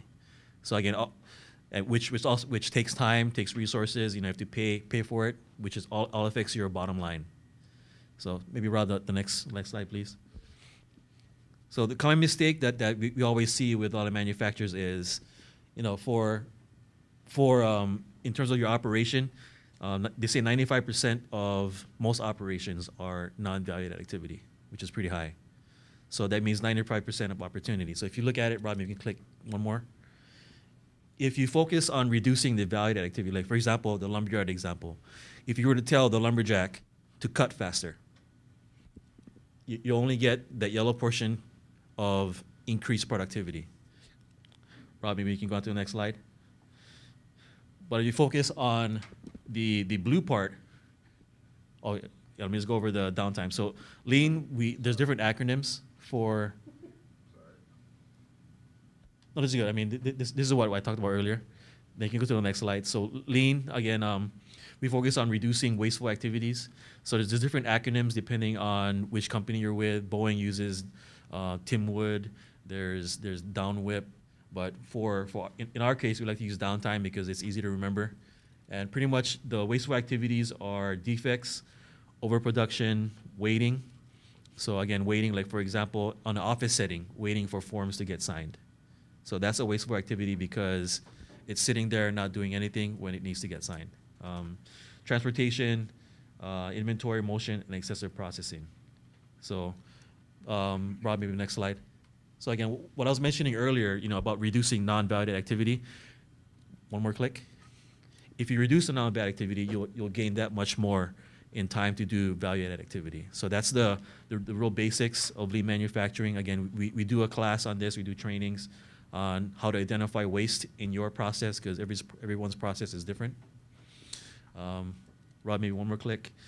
And then this is where Brian sort of mentioned the spaghetti diagram. So how would a plate of spaghetti lean your process, right? So the way we apply this to your layout, for example, is through what's called the spaghetti diagram.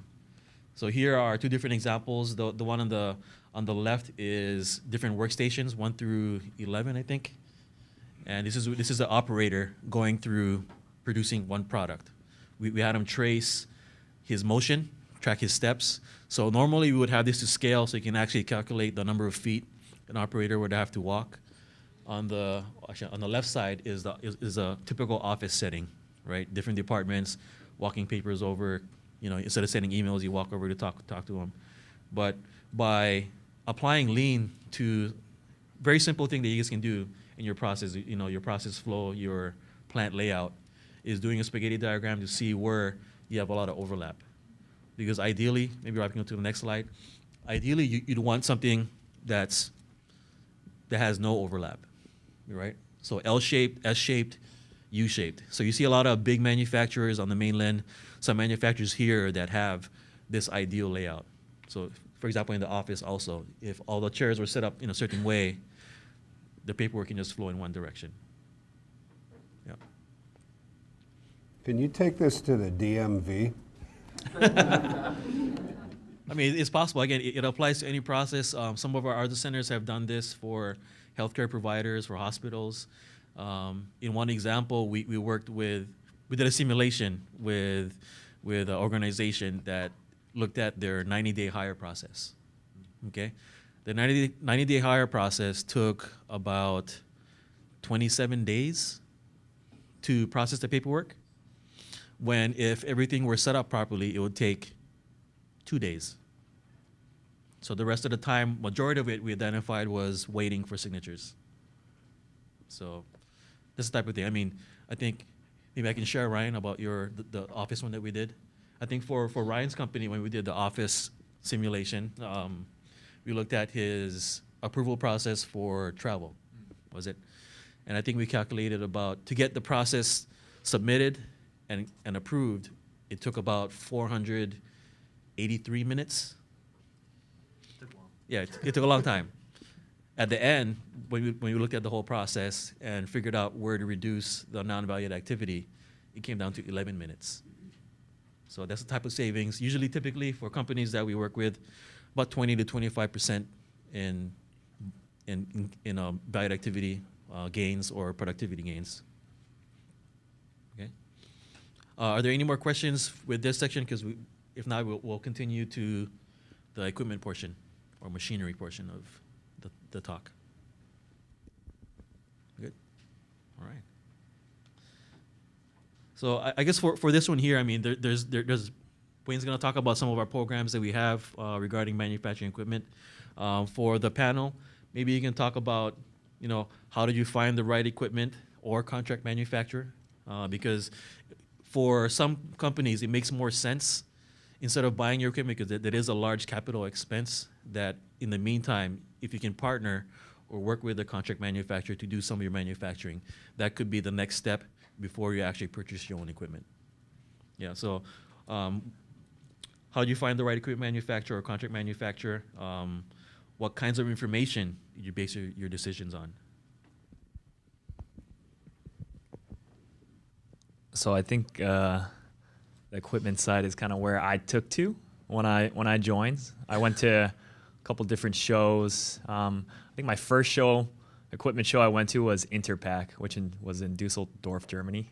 And that was absolutely the biggest convention center I've ever seen in my life. I think I walked like 15 miles a day because I was going back and forth from hall to hall. It was extremely overwhelming, and I had no idea what I was doing because I was there by myself. But it did give me insight later when I really digested the information on what type of equipment is out there for our manufacturing, whether it's processing or packaging.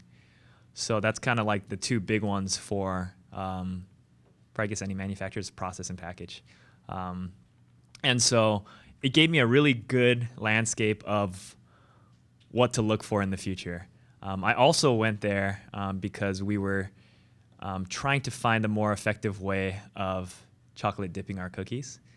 We did find a way, and it eventually turned out that the manufacturer and sales rep miscalculated the length of the piece of equipment, and it no longer fit in our facility. So it's currently, in storage for a year now, and that was one big mistake. So the lesson I took away from that was don't trust the manufacturer ever. Bid out the equipment for sure. Do your homework and find as many equipment manufacturers that do the same thing and bid it out to them. Because if you don't, you're going to put all your eggs in one basket with one manufacturer, and that's exactly what we did. I had a lot of anxiety during that time because I made that mistake myself, and that was like my first year and a half back. And I had to tell my parents what happened. That was scary. But it was a lesson that everybody makes at some point in their lives. And I hope the biggest lesson to take away from this is don't trust the manufacturer. If you can find an expert that would help you for free, and if they can't help you for free, you can pay for it up front as a consultant and make sure they're trustworthy and vet through those consultants as well. But because once you get that consultant and they do know the industry and they do know what's out there, it's going to save you some time and money because, your time is money too. So you're going to be paying yourself to do all this homework that someone already knows what it is. And that's my personal take on it. And we started to hire experts that know the industry, that can provide us recommendations, so we don't have to make the same mistakes again. And I think I'm biased because I'm a little scarred from that, that experience. But at the end of the day, the equipment manufacturer, they essentially want your money, and you hold all the power until you give them your money, and then they hold all the power after that. So if I could do things differently in that sense, I would have hired someone that was a little more professional. I would definitely take more time to make that decision. And that was somewhat of a knee-jerk reaction where, we were receiving a deal and along those lines, and that deal was too hard to pass up. And then we made the decision, and then it was ultimately the wrong decision to make. So take as much time and do your homework before you make any equipment purchases. But once you do have that piece of equipment in there, it does save a ton of time. So smaller pieces of equipment that we've purchased over the years have saved us a ton of time. All we do is essentially, you calculate how much labor that goes into one activity. For example, pan washing was a big one for us. We have a lot of pans that we bake cookies on.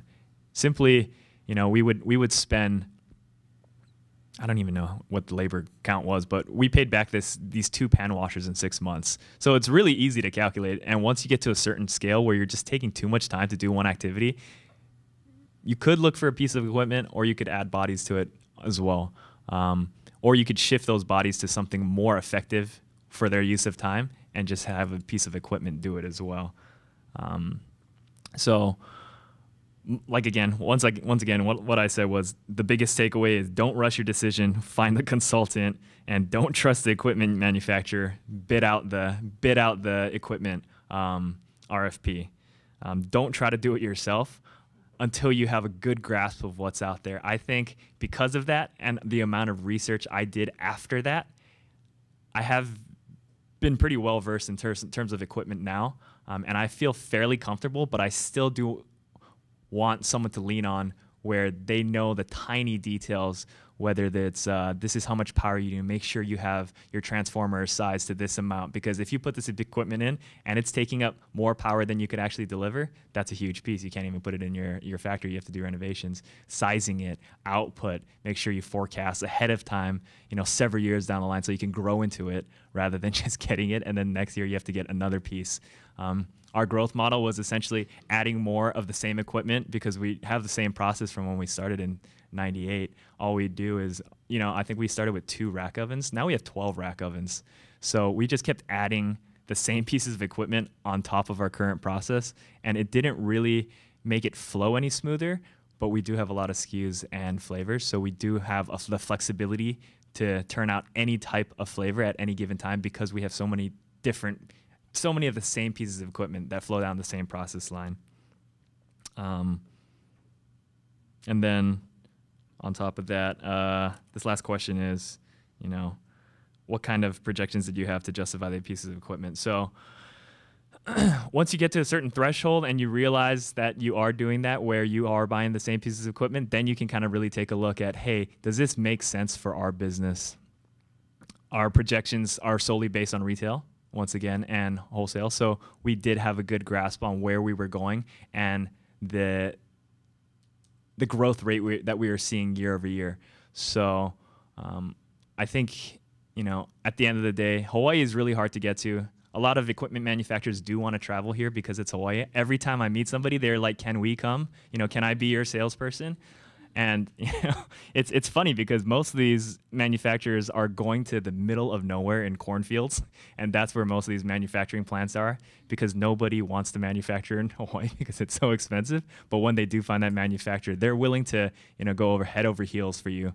But don't mistake that for that they have your best interest in mind, because more often than not they're trying to make the sale. And I don't want to bad talk a lot of equipment manufacturers, but that's the experience I've had for multiple, and you really need someone that has your back, and an expert would be someone that would be that type of person. I agree. I totally agree. From our factory, and we run production, it's different from theirs, but we run production. Equipment, I'm going to tell you what I'm seeing is we're losing our labor force. So things traditionally done by hand, you're not going to find the bodies to do it. And that's just where it's going to go in manufacturing. So I think everyone who's doing any kind of manufacturing has to look at what kind of mechanized options there are. A lot of times, most of the equipment is so big, you're going to buy this big monstrous piece of equipment. You're going to turn it on for 7 hours a week, and that's it. That's all you need, and you're going to be wasting your money. Okay. No, if you're going to buy a piece of equipment, know what are you going to use it for. Okay, and you got to look at it all the way around, not just what its productivity is, what's its maintenance. We have a little bit of a different feel for equipment. I look at equipment, I can find various pieces of equipment to do the job. I want to know which one's the easiest to maintain. If there's one thing I've learned in Hawaii is, if you buy a nice piece of equipment from Europe, you try to get it fixed. You try, okay? You buy equipment from Asia. There's some great equipment in Asia. You try to get it fixed. Rule number one, the rest of the world is metric. We're not, okay? There's a company I know on Maui, and they were doing bottling, and they bought in a beautiful bottling line from Italy. And when they got it, they unpacked it. All the manuals were in Italian. So they had to call up the factory. Nobody at the factory spoke English. It took them 9.5 months to set up the line, working with a dictionary, working with translators. And right now the line works beautifully but it was just a nightmare to set up. I have a rule at my factory. I love low tech. I hate anything high tech because I got to fix it. 95% of my line is run by belts, pulleys, timing chains. I can fix it with a bobby pin and duct tape. Okay, but I do have 2 digital wrappers from London. Okay, because I want to run a special film barrier around my boxes. I use a much higher grade wrapping film, and U.S. machines weren't cutting it. So I brought these machines in from London. We brought them incrementally one at a time, and we set it up on the line. They work beautifully when they work. To this day, if I need a part, I can't identify which part exactly is the part that needs to be fixed because we don't have any techs in state. So I've got a guy in California who has to fly in and check the machine, and then we have to order the part from London. Okay, and if the part takes 2 weeks to come in, well, this guy's flying back to California. I've got to bring him back in again, and you're paying him for his flight, his time. So a $400 part cost me $7,000 to fix. Okay, and these are the kind of things. There's a lot of bells and whistles. It looks really pretty when it's out there in the showrooms and stuff, but is it what you can handle, what you can use? That's what I'm saying. I don't see very much need for sophisticated equipment in Hawaii, in the sense that a lot of these machines that you see out there are over-spec'd. You're never going to use all the features that these machines can do for you. So be very careful about that. It sounds really good. The other thing you've got to think about is when you buy a piece of equipment, what's its payback time? Okay, are you going to get enough cost savings or productivity off of this new machine that you'll be able to pay back for the machine within a reasonable amount of time? Every company has a little different rule on that. Mine is 3 years. If I can't save enough productivity on a major piece of equipment in 3 years, I'm not going to buy the piece of equipment. I'll try to look for another solution. And that's kind of what it is. And I've got several pieces of pretty good sized equipment in my place. But we have to be sure we get the use out of it. I know a company that bought a beautiful, beautiful cookie forming machine off the mainland, and it could do everything. And he didn't have enough sales to run the machine more than 2 days a week. So he just wasted a hell of a lot of time and a hell of a lot of money setting up the machine, putting it on the line, and his workers got nothing to do except, the cookies are done. And he's got an issue now. Now he's got, how is he going to schedule his labor? So did he get rid of workers? Well, he's got nobody to pack now, so he's got to bring them back in. So he's just shifted his cost. He shifted his cost, but he didn't get any savings out of it. So you got to look at the whole line when you look at equipment. Okay. Can I interject? Neil brings up some really good points. In my day job, I'm often asked to help companies find machinery, particularly from China, but sometimes from Korea, Taiwan. And I find that our companies here in Hawaii are not pushing the equipment suppliers enough on topics like this to stock necessary spare parts here locally, or to have somebody trained here that can work on the machinery, or what is the plan to get technical service staff here to fix the machinery. I find that our companies are not aggressive enough at pushing for that. So please keep an eye on that and get the consumable spare parts stocked here locally, because often if you buy a machine, it might be the only one here in Hawaii. And keep an eye on that, especially if you're on a neighbor island. You very likely have the only one, so please watch that. So most of my manufacturing is done outside. So the equipment that I do have in-house, I've bought used from factories that closed. I procure them one at a time. They're old, and I don't look for anything new, especially because there's only one guy on the island who fixes sewing machines. So if I buy anything new, I don't know if I could get it fixed or maintained in that way. But I do need machines for sampling because I do contract out.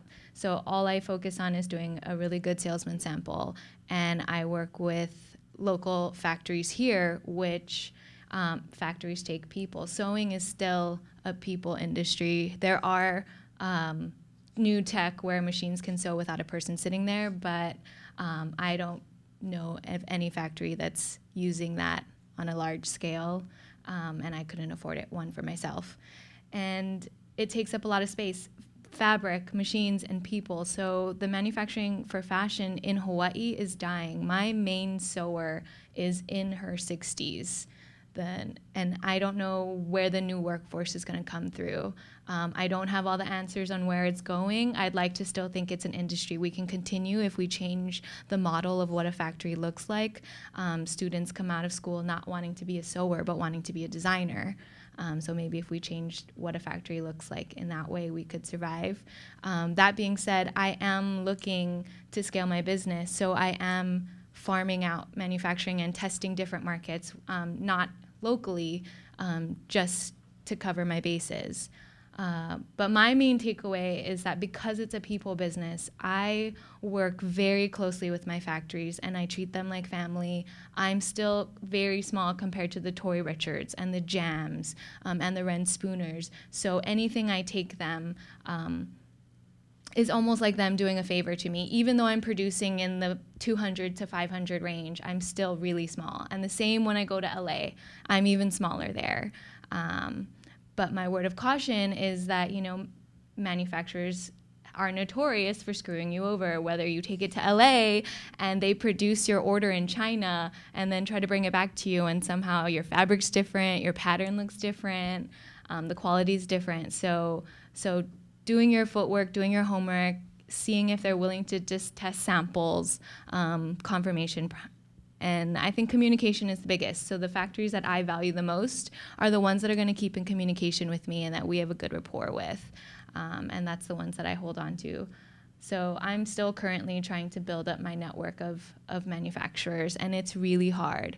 You know, when I first started, I was wandering around Chinatown and Kalihi just listening for sewing machines and walking in blind and trying to make that human connection to see if they could maybe take my small order. And it hasn't changed 5 years later in LA. There's no giant directory of fabric vendors and sewers. It's kind of this underground network because most of it's immigrant work. So it's hard. And I try to use my connections, grow my network. And yeah, the footwork at this point is still up to me. And maybe in the future there are consultants that I can hire, but for now, I really like being the face of my business and building that human connection and finding vendors that I can trust. And it's slow, but I'm working on it. Oh, I think I was going to add one more thing. So more recently, based on the experience I had and you know, the nightmare experience I had before, I definitely do a lot more testing before I even get close to even purchasing whatsoever. So I'll need an exact same replica of my product or my product running on that line. It's easy to say that, but a lot of these vendors won't. They'll say they've worked with your product before. You know, they know they can do it. They are promising all these things. But for, you know, a blessing and a curse for our product is it's a pineapple shape. It's really different from a round cookie or a rectangular or a square, because those fall uniformly and they're more predictable in the way they run on a conveyor belt, or, you know, the way they're cut and they hit a panner and whatnot. So for me right now, everything, any future equipment purchase that we're going to do, I am heavily involved in making sure I can get the exact replica of the product on whatever process change that we're going to do in the future or whatever line we're going to use it on. And then on top of that, we're willing to pay to fly out there to see it work before we even sign a contract as well. And then on top of that, we have to do a factory acceptance test. So once they're done with the equipment, we make sure it works before it's shipped to us because, like Neil said, you have to pay for them to fly out here. So you might as well do it over there all at once and then give it the go ahead and it's okay to run, and then you can bring it over and make sure you bring your obviously some of your team, your manufacturing operations managers, because they know the equipment best, or the operators even, because without them you won't know the little nuances. For example, I actually purchased a piece of equipment where I probably shot myself in the foot with that exact advice I gave, where I purchased this flow wrapper. It's great, and I tested a lot with them. I knew it would work, but once it got to our factory, a tiny detail was when we feed the cookies into this flow wrapper, you put it on a lug chain. So this lug pushes the cookie into a wrapping forming box, and then it forms it, seals it, cuts it. These lugs, because they're hand loaded, were a little higher than we anticipated. And I didn't think to look at this detail of a lug. And our operators were having trouble because their fingers were getting hit by these lugs every time they would pass. And they're wrapping at 180 pieces a minute, 200 pieces a minute. And when that thing's zipping by, it kind of hurts your hand. And so we had to modify that entire chain. It took several months before we could actually get it up to speed to where we want it. But that's a detail that I overlooked myself because I didn't think it was that big of a deal. But the operator would have known right there and then when they're feeding the cookies into this lug chain that this was a big deal and, hey, you should change this before it comes out. So we actually have a second wrapper coming in from that same manufacturer. I already changed it for that second one machine, which was great because we staggered the orders a little bit. So all the changes that we are making to this first one can already be made on the second one coming in, and we could just retrofit the first one after. Can I just make an additional comment? You know, I think a lot of these bigger manufacturers, right, big machinery, a lot of them handmade. But regardless of what you think is going to happen, 5-10 years is semi-automation, right? Just think about it. Just think about right now we have 3D printers, right? When 3D printing for manufacturing came out maybe 5-10 years ago, $40K, one 3D printer. Right now it's like less than $1,000. And from a federal program or from a manufacturing consultant standpoint, that's kind of the way of the future. So not that we have to implement that now in your current manufacturing, but it's out there and it's coming. So we'll talk about, you know, workforce. I think that's the next subject. But at some point, semi-automation is coming, collaborative robots. It's not a real pleasant subject to some people. But again, we have a workforce issue, which is a good segue to what Wayne's going to talk about. But it's just something to think about because, you know, a lot of the things are handmade, but we're going to come across this time in the next, 10 years that you're going to need some semi-automated machinery to help in manufacturing. And it's just to be competitive, right? The mainland's doing it, right? They're doing it in China. They're doing it in Japan. It's automation. It's coming. Regardless if we're ready for it, it's going to come. So just wanted to throw that out there because at some point, you know, it is going to come down and you're going to have to evaluate what kind of equipment to purchase, whether it's a fully automated machine or a semi-automated machine. So just something to think about. Yeah, so to pretty much sum up this section, I do want to go over the Manufacturing Assistance Program. How many of you have heard of that before? Okay, maybe one. Okay, Rob, maybe go to the next slide, please. So in short, the Manufacturing Assistance Program, it's a state pretty much reimbursement grant. It's for FY19, this fiscal year, state fiscal year, we have $1 million in funding. It's a reimbursement award for up to 20% of qualified manufacturing expenses. The eligibility period would be for your purchases would be you'd have to be purchased on or after July 1st, 2015. The minimum grant award that we can give is $1,500. The maximum is $100,000, and it's one grant award per company per year. Okay, Rob, maybe next slide, please. So As far as qualified manufacturing expenses, these four categories would qualify or be eligible for reimbursement. So the purchase of manufacturing equipment, training on the use of manufacturing equipment. So in the examples that they talked about earlier, when you have your equipment in, usually they send a rep or a technician out to help install and train the operators. That part could be reimbursable. Energy efficiency projects in your manufacturing area. And then the last one would be studying or planning a new manufacturing facility. So for a lot of you smaller folks that are looking to expand into your own facility, if you were to hire a third party to do a feasibility study or do some planning, those costs could be reimbursable under this grant. Okay. Next slide, Rob. So the applications are available now. We are accepting applications until March 15th. You can go to the hcdc.org/money/#map, and the application is online. Rob, you can go to the next slide and hit click for the animation. So this is our website. When you go to that link,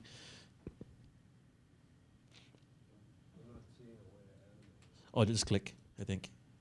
There you go. Yeah, so you click, you scroll down. It gives you an overview again of what I just went over. Stats from last year. So it is a highly competitive program because 51 applications came in last year, only 29 were funded. This is an old slide. The applications are now open. It's not, I think up there says closed, but there's a link to the application from here. And then, Rob, maybe the next slide you can go. And so how to apply, again, that's the link up there. Because this is a state grant, it does go through review committee and it has to meet some state requirements. So for example, as a manufacturer or business in Hawaii, we do require that you are in good standing with the state. So to prove that, we do ask for your certificate of good standing and that you're up to date on your taxes by submitting a stamped tax clearance form. So again, the form you submit to the Department of Tax, they approve it, then you send the approved copy to us. Please do not send us the blank copy or the unapproved form because we don't approve it. Okay, although we're state, we're a different department.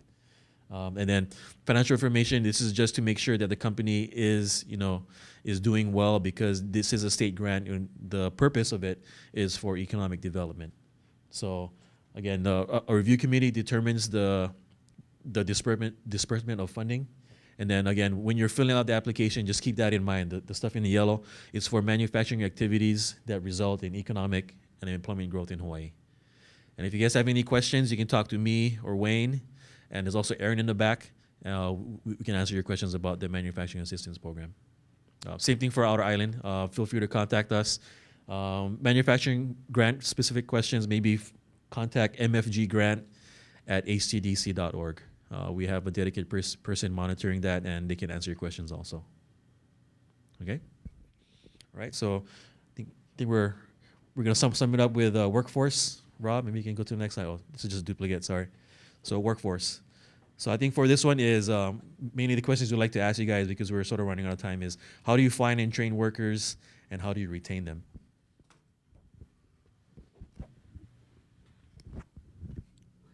Me, team of 4. So like I said before, I have a team of 4. Most of them actually started as interns and graduated into employees. UH has a really great program in their fashion industry where they require internships, so that's where I've done most of my recruitment. How I keep them, I learned that paying them what they deserve is best. I'm still a small company, so I'm probably underpaying them. But we treat each other like family.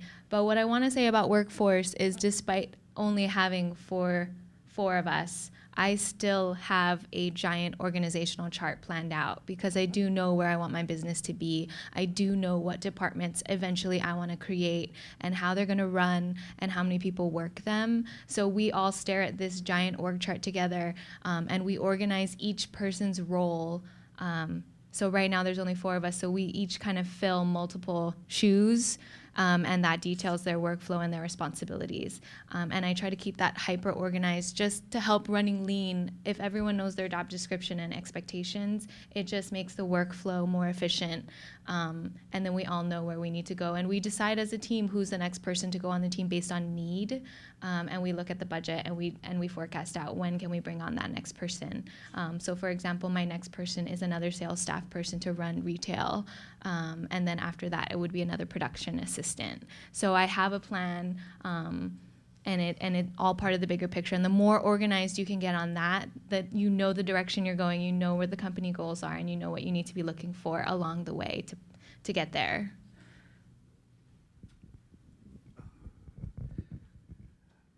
Yeah, workforce is a problem. I'm a handmade chocolate factory. Every piece of candy we make, 1 million pounds a year, is one piece at a time by hand, which means you need a very dedicated and special type of worker. I would say 1% of the human population can hand make chocolate, or you're going to get carpal tunnel. You have to have a natural talent for it. I have an aging workforce. The interesting part about my workforce is the older they get, the better they get. My oldest candy maker retired at 82 years old. And her productivity was there. Her eyesight was going. So we kind of had to tell her it's, and she agreed. My lead candy maker retired last year. She was 78. And the kids could not keep up with her. It's not a productivity thing for us. One thing we're very proud of is that our turnover rate is 1% over 30 years. People work for us, they stay with us.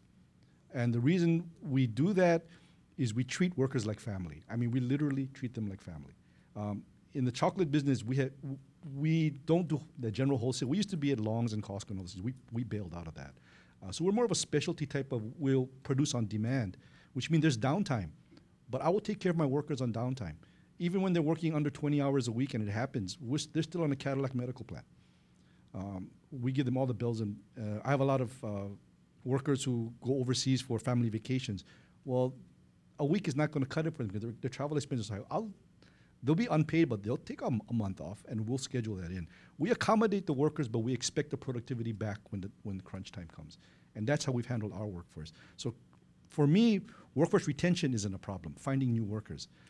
If you guys have to deal with, I call the kids, the millennials, coming into the workforce, who are coming in from a Disneyland fantasy point of view of what work is and productivity and all of this, and I've learned one thing: you will not change the way they think.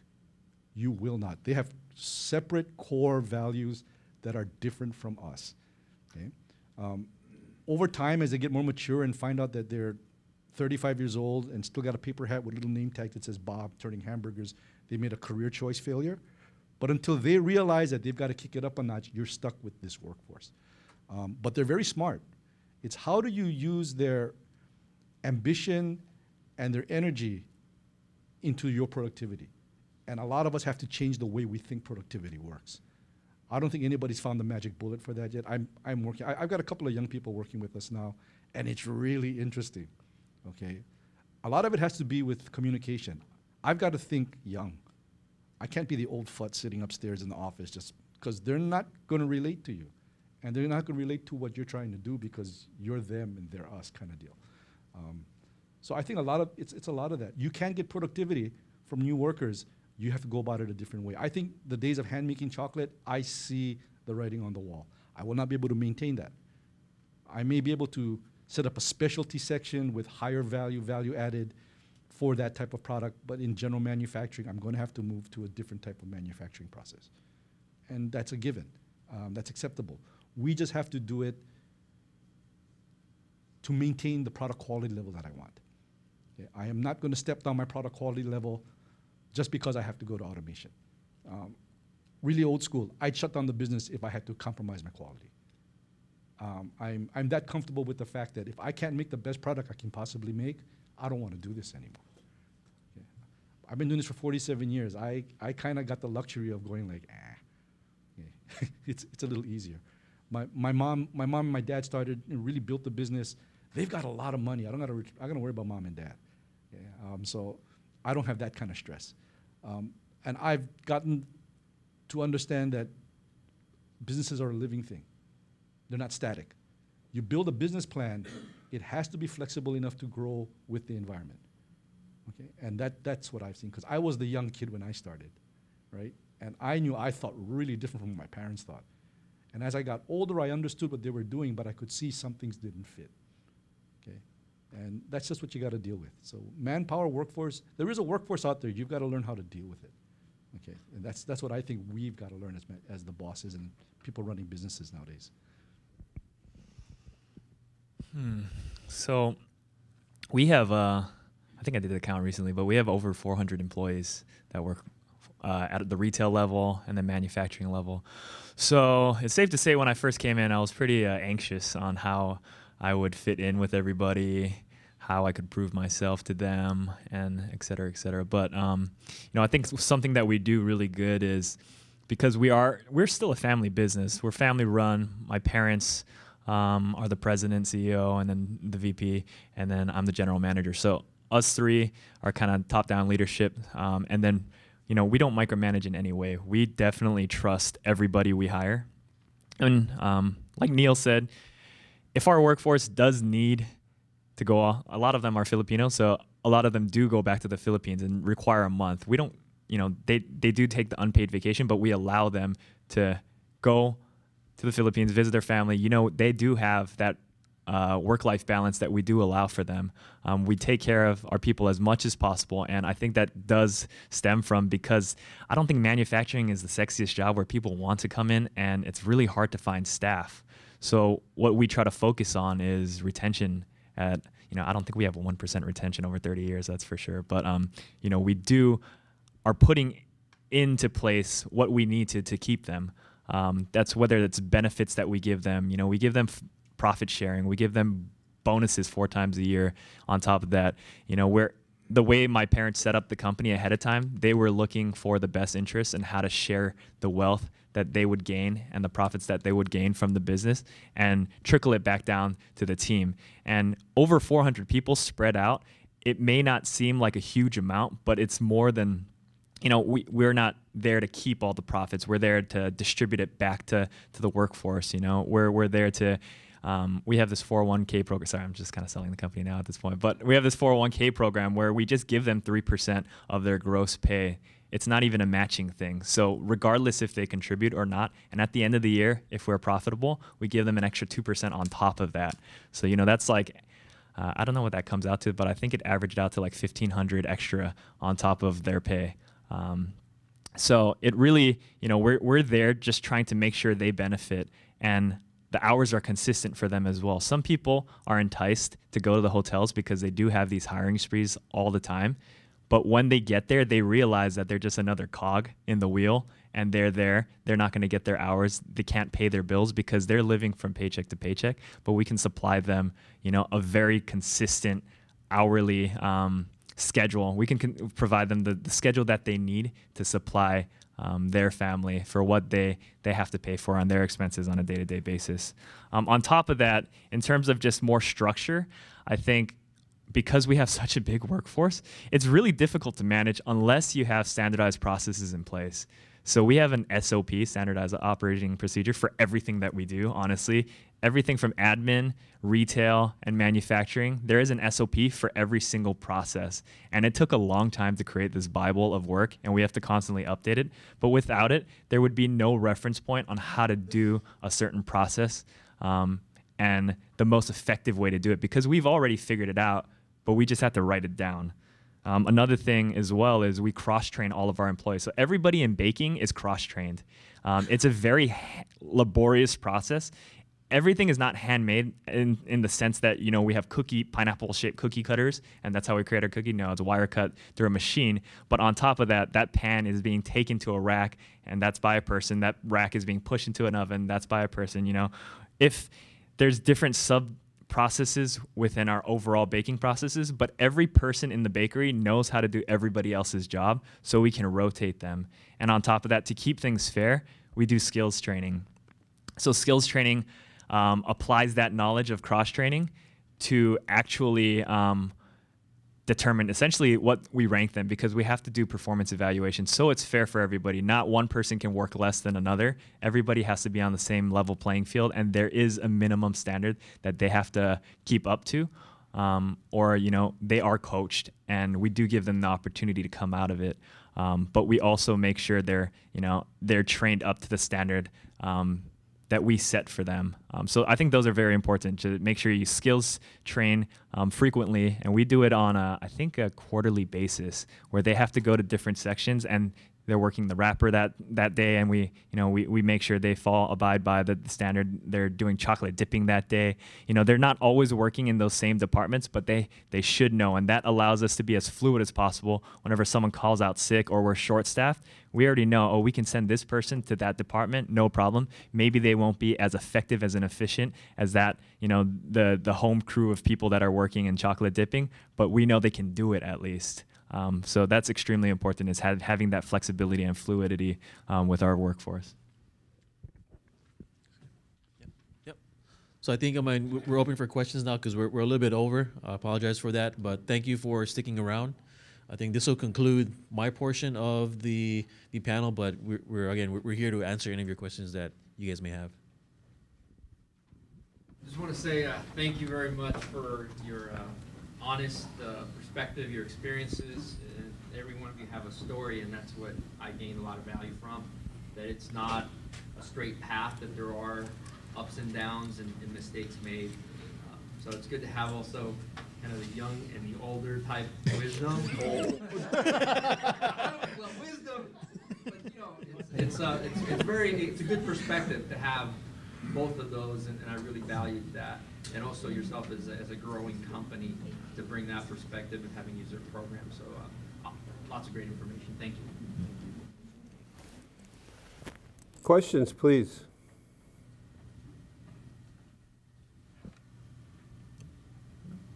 I definitely concur with that gentleman over there. I did like the variety of experiences, and I love to live vicariously through other people's experiences, but as they did specify, sometimes your greatest growth curves occur during those moments of failure or moments of mishaps. But again, they're always great learning opportunities. And thank you so much for sharing those valuable experiences with us. I know how painful they are. We've gone through some challenging experiences within the past few years, so we totally appreciate that. And especially the empathy part. Empathizing and understanding everybody else's needs in the room as well. Well, the one thing I want to kind of, this is an export, and export is kind of what I do. So keep it in perspective to me. Scaling up your operation for export is just one component of exporting. Okay, there's other things you got to take in. Just because you can produce a product doesn't mean it's there. Okay, there's other things you got to consider. So you got to continue to come to these seminars and forums so you can learn the component parts. Application is everything. Okay, I run a lot. I go to a lot of these seminars, and I get to speak at a lot of these seminars, and I notice a lot of companies don't have the correct vision of export. It's kind of like half wishful thinking and half I want to do it, so I'm going to do it without getting well grounded in what you're actually getting into. Yeah. So coming to these seminars and getting education is really your first step. You really got to get educated before you take the step. Neil gave me a great segue to say, here's our Hawaii Pacific Export Council YouTube channel, and this is our archive of the seminars that we've done in the past, covering a wide range of topics that have nothing to do with scaling up operations, but such as marketing in Japan, or export financing, or how to implement an international trade show, things like that. The topics are varied. We do roughly 7 or 8 per year. We just did one in December for the first time, focused on exporting of agriculture, which I thought was really interesting, working with the Hawaii State Department of Agriculture people and talking about topics that we need to talk about in Hawaii, because agriculture is a major growing export. We've done a seminar on exporting of engineering services and architecture services and services in general. That was a very interesting one. E-commerce for exporters. So please look here and keep an eye on the DBET website, Invest.Hawaii.Gov. the Hawaii Pacific Export Council website at hawaiiexportsupport.com. And there's plenty of resources in our ecosystem here in Hawaii to help you with exporting. We do a really good job in Hawaii compared to other states, I believe, in terms of supporting our exporters. Whether you're new to exporting or you already export, I think we do a very good job here of helping. So please reach out for help, and there's lots of people who are available to assist. Do you have any final comments? Before we close, again, I just want to thank our panel again, Summer, Neil, and Ryan, for coming and spending time with us this morning. Thank you. And then, thank you so much. The other way, thank you for being a good moderator. I know he spent a lot of time putting the slides together, so thank you, Wayne, for putting it together for us. Thank you. And also our host, Rob, and his staff for videotaping, and all of our partners for being here. So on behalf of Innovate Hawaii, I just want to thank everybody for coming this morning and spending some time with us. If you have any questions, please reach out either through Rob or through any of us. We'll still be here. So again, thank you very much. Thank you.